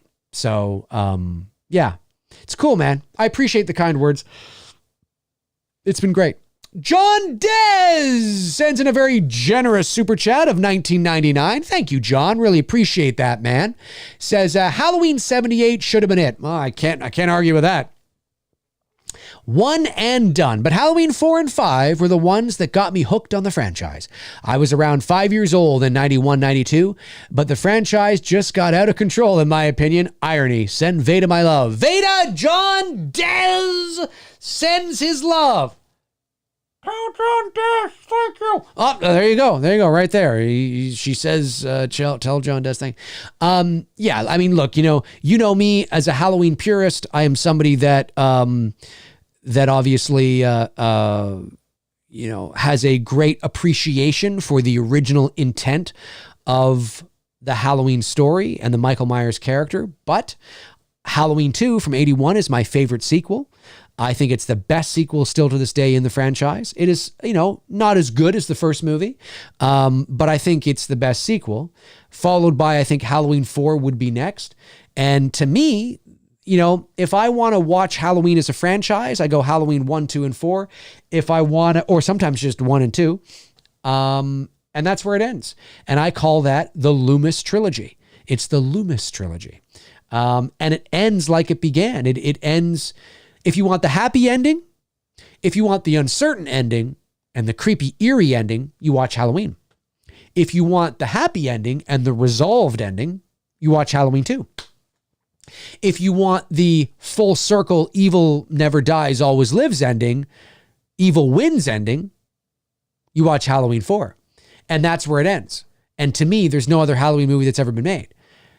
Just seeing that girl at the top, and I've said this before, but just seeing that girl, that little girl at the top of the stairs holding the scissors in her hand, right? Seeing Jamie Lloyd, Danielle Harris at the top of the stairs, and Loomis just going fucking batshit crazy.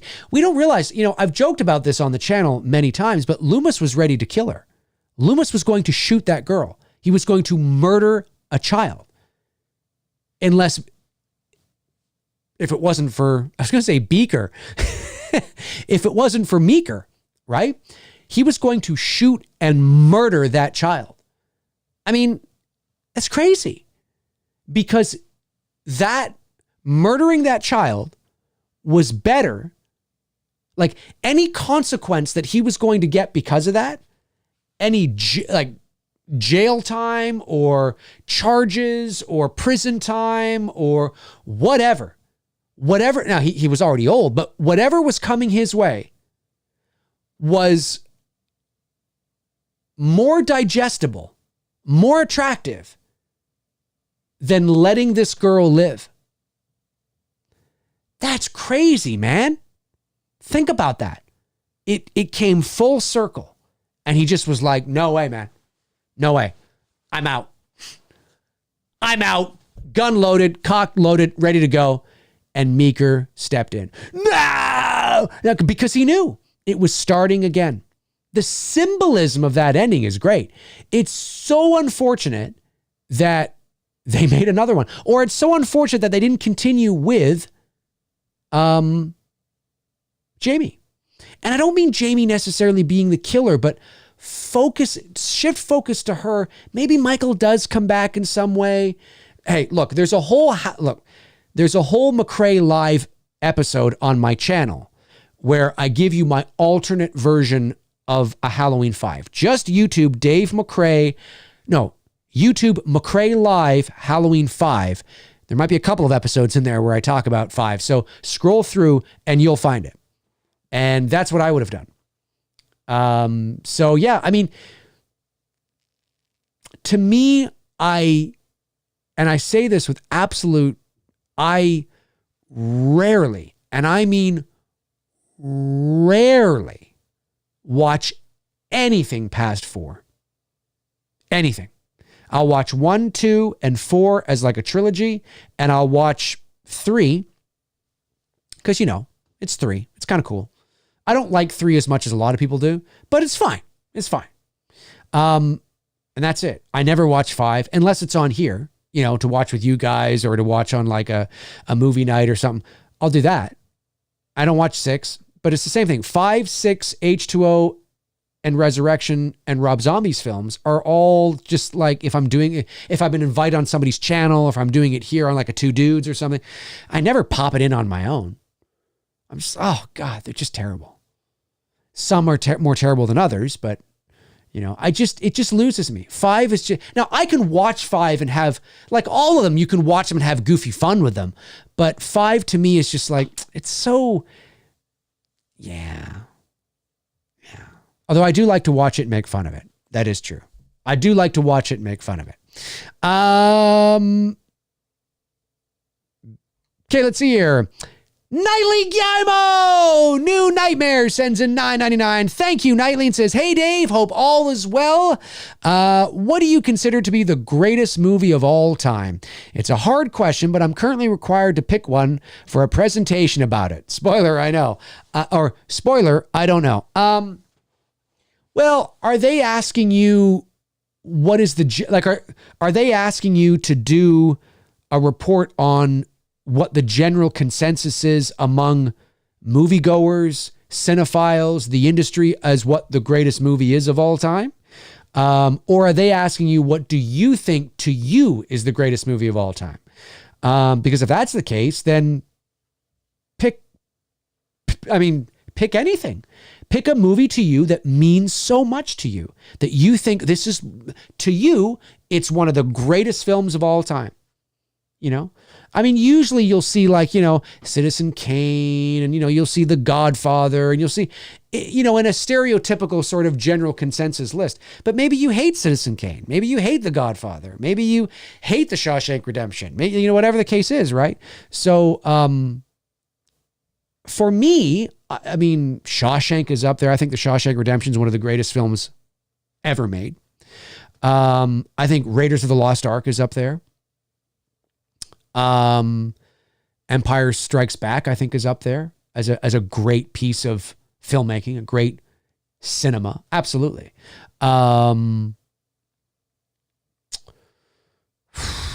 Jaws, I think, is up there as one of the, absolutely. I even think Rear Window is a really great movie too. There's so many, you could pick. But I would say, whatever it is, whatever you consider to be what it is to you. And if you can't pick one, then pick one of the greatest movies of all time. You know what I mean? Yeah, just do something like that. Just do something like that. It's tough. I know there's so many great movies. And the reason why it's so hard is because everybody likes, you like what you like for different reasons and different things, right? So there's many different reasons why, say, you like this, or why somebody might like this, or, there's different strokes for different folks. I've been saying that a lot on this stream, but it's true. But then maybe pick a movie that you can break down. Cinematography, acting, story, shot choices, locations, awards. Maybe you can actually break it down and give it some sort of measuring stick as opposed to just being an opinion on something you like. But it's a very subjective, it depends on what we're measuring, right? If the measuring stick is about filmmaking acumen, right? And about sort of the logistics of filmmaking, shot composition, lighting, cinematography, acting, story, all that kind of stuff. Well, then those things are measurable, right? And we can get some sort of sense of the technical aspects of filmmaking. And we can look at a movie and go, this movie's got great acting, but it's got great cinematography, and it's got, and the shot choices and the lens choice. We can really actually measure that. But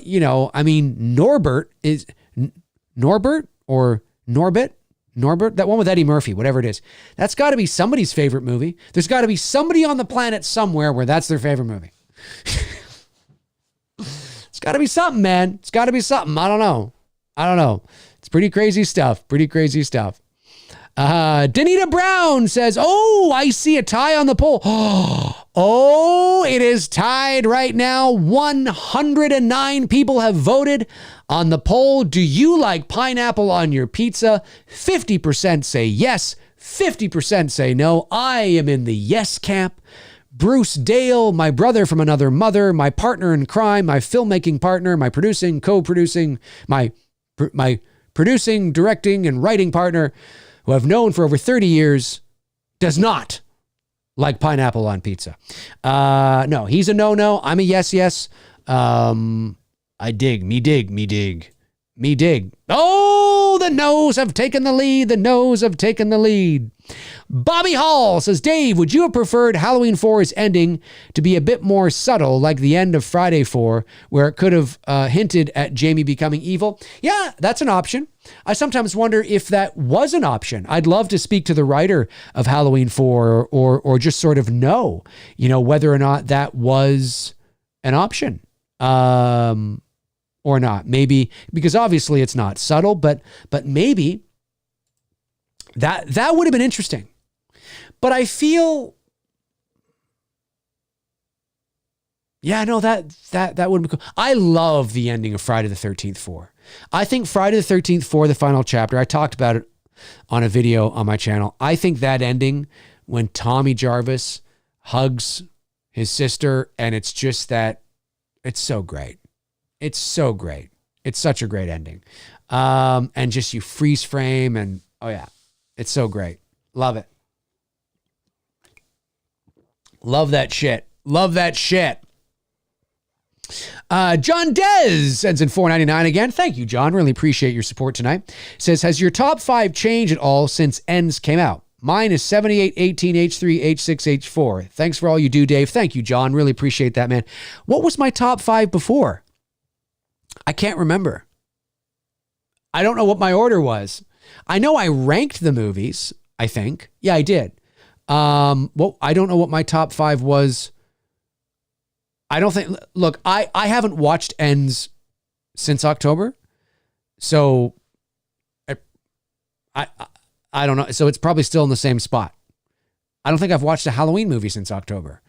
So I would say that it probably is the same. See, Bobby Hall says pineapple on ham on pizza is pretty good. No, it's fucking great. Pineapple, ham, bacon. Okay. Who are the meat lover pizzas here? Your bacon, your sausage, your ham, your pepperoni. Protein, yeah. Manly protein on pizza. That's what I'm talking about. We've hit the 2-hour mark, ladies and gentlemen. The 2-hour mark here on the channel. We've hit the 2-hour mark here on the channel. I think I've got all the super chats, if I'm not mistaken. I believe I have anyway, although it's entirely possible I missed one. I don't think I have.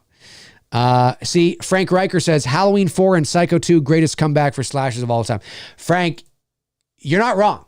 Psycho 2, I might have to do a video on it. I mean, I've talked about it in passing. Obviously, you and I and Tony watched Psycho 2 on an episode of Two Dudes Did Some Bullshit last year. Was it last year or the year before? I can't remember now. Psycho 2 is great. Psycho 2, I was going to say underrated, but again, it's not underrated. It's underappreciated. Because most everybody who watches it likes it. Because remember, underrated is something that most people don't like that you like.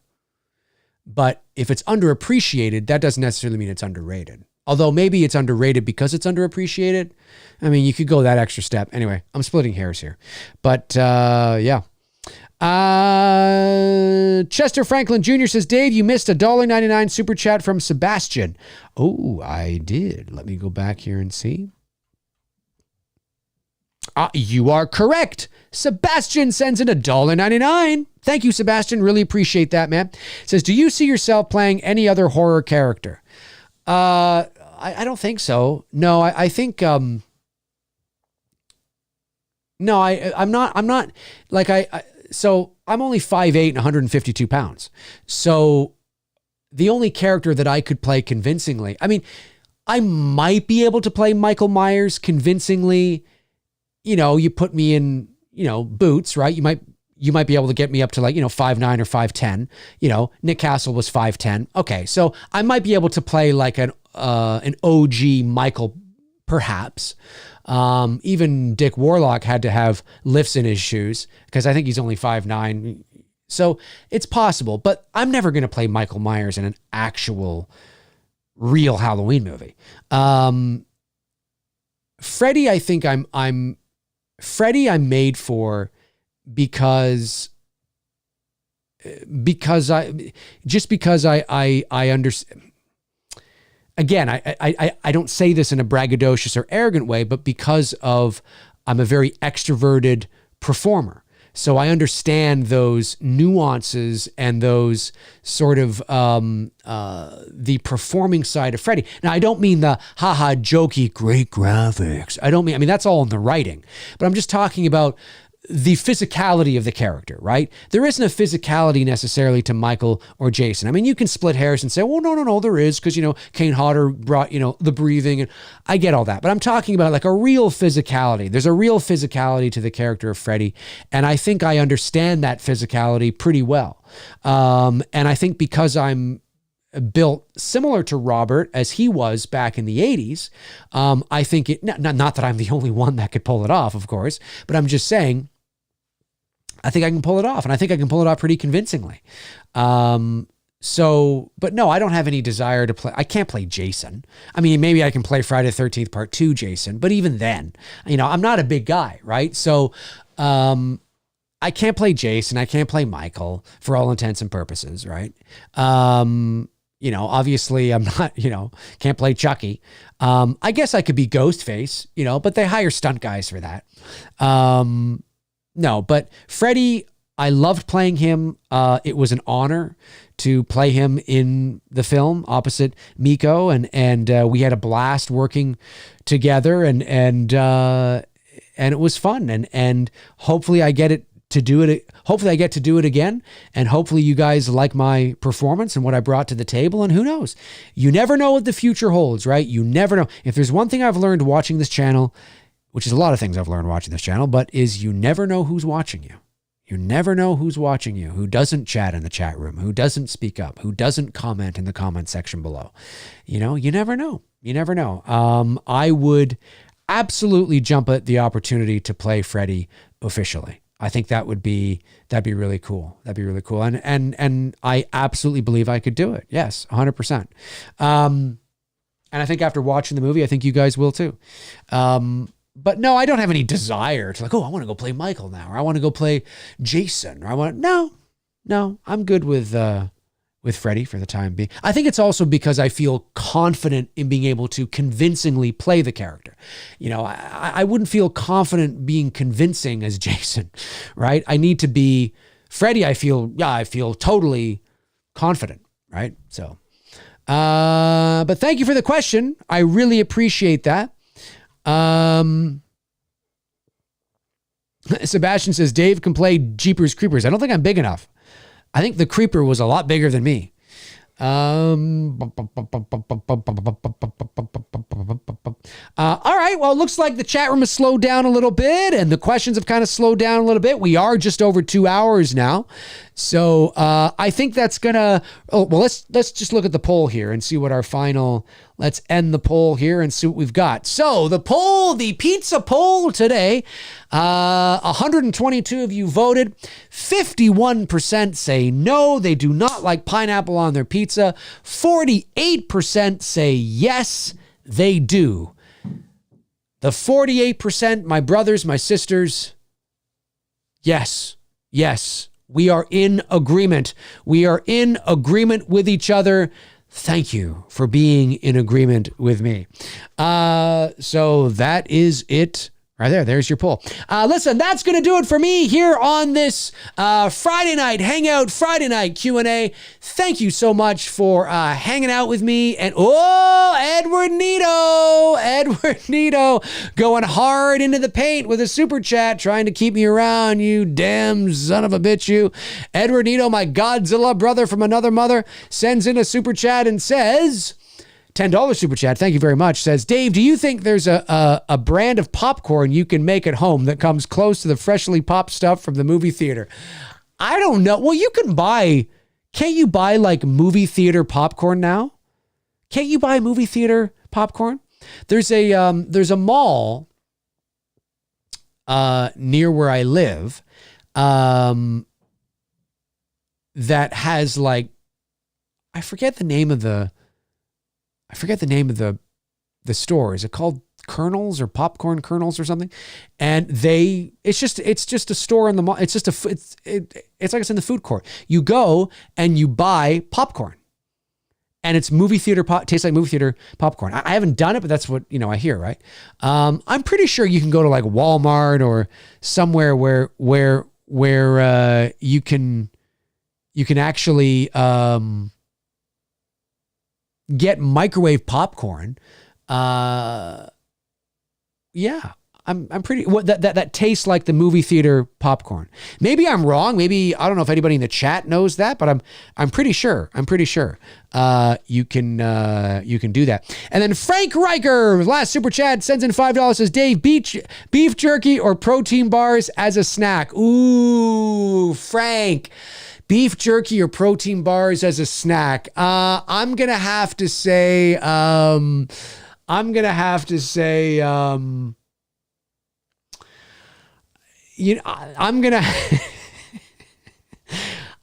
say beef jerky. I think as a snack, I'm going beef jerky. Jack Link's beef jerky. I also did a bunch of commercials for Jack Link's beef jerky last year. So maybe I'm a bit biased, but their beef jerky is really good. And you get different flavors and protein bars too, I guess. But I think it's like a nice, healthy snack. Jack Link's beef jerky right there. Right there for you. All right, folks, that's going to do it for this hangout, this Friday night hangout. Thank you for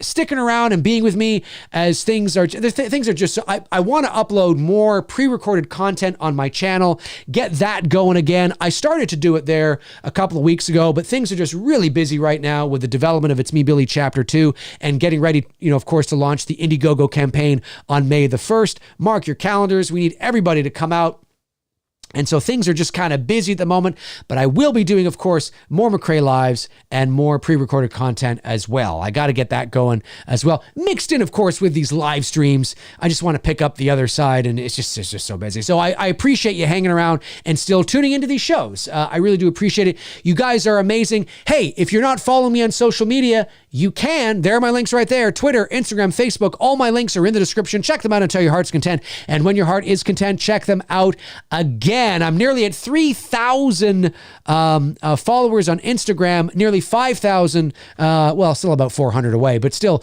on Twitter. I want to see if I can reach those milestones. And of course, nearly 30,000 subs here. We've been a little stagnant as of late, but it's just because of how things are kind of here on the channel. But we'll get there. We'll get there. We'll get there. Thank you to my amazing moderators, Frank Reiger, Tab of the Shore, Darren Sands, Chris Baber, Cody Snyder, Andrew Stevens. You guys are amazing for doing what you do. Thank you to all the Super Chat questions that came in today, of course, and some of those non-Super Chat ones as well that I was able to get to. I really do appreciate it. Thank you so much. That will do it for me. Have a great rest of your Friday night. Have a great weekend. And I will see you back here Monday night. Two dudes and some bullshit. Alrighty, folks. Take care. Talk to you soon. Cheers.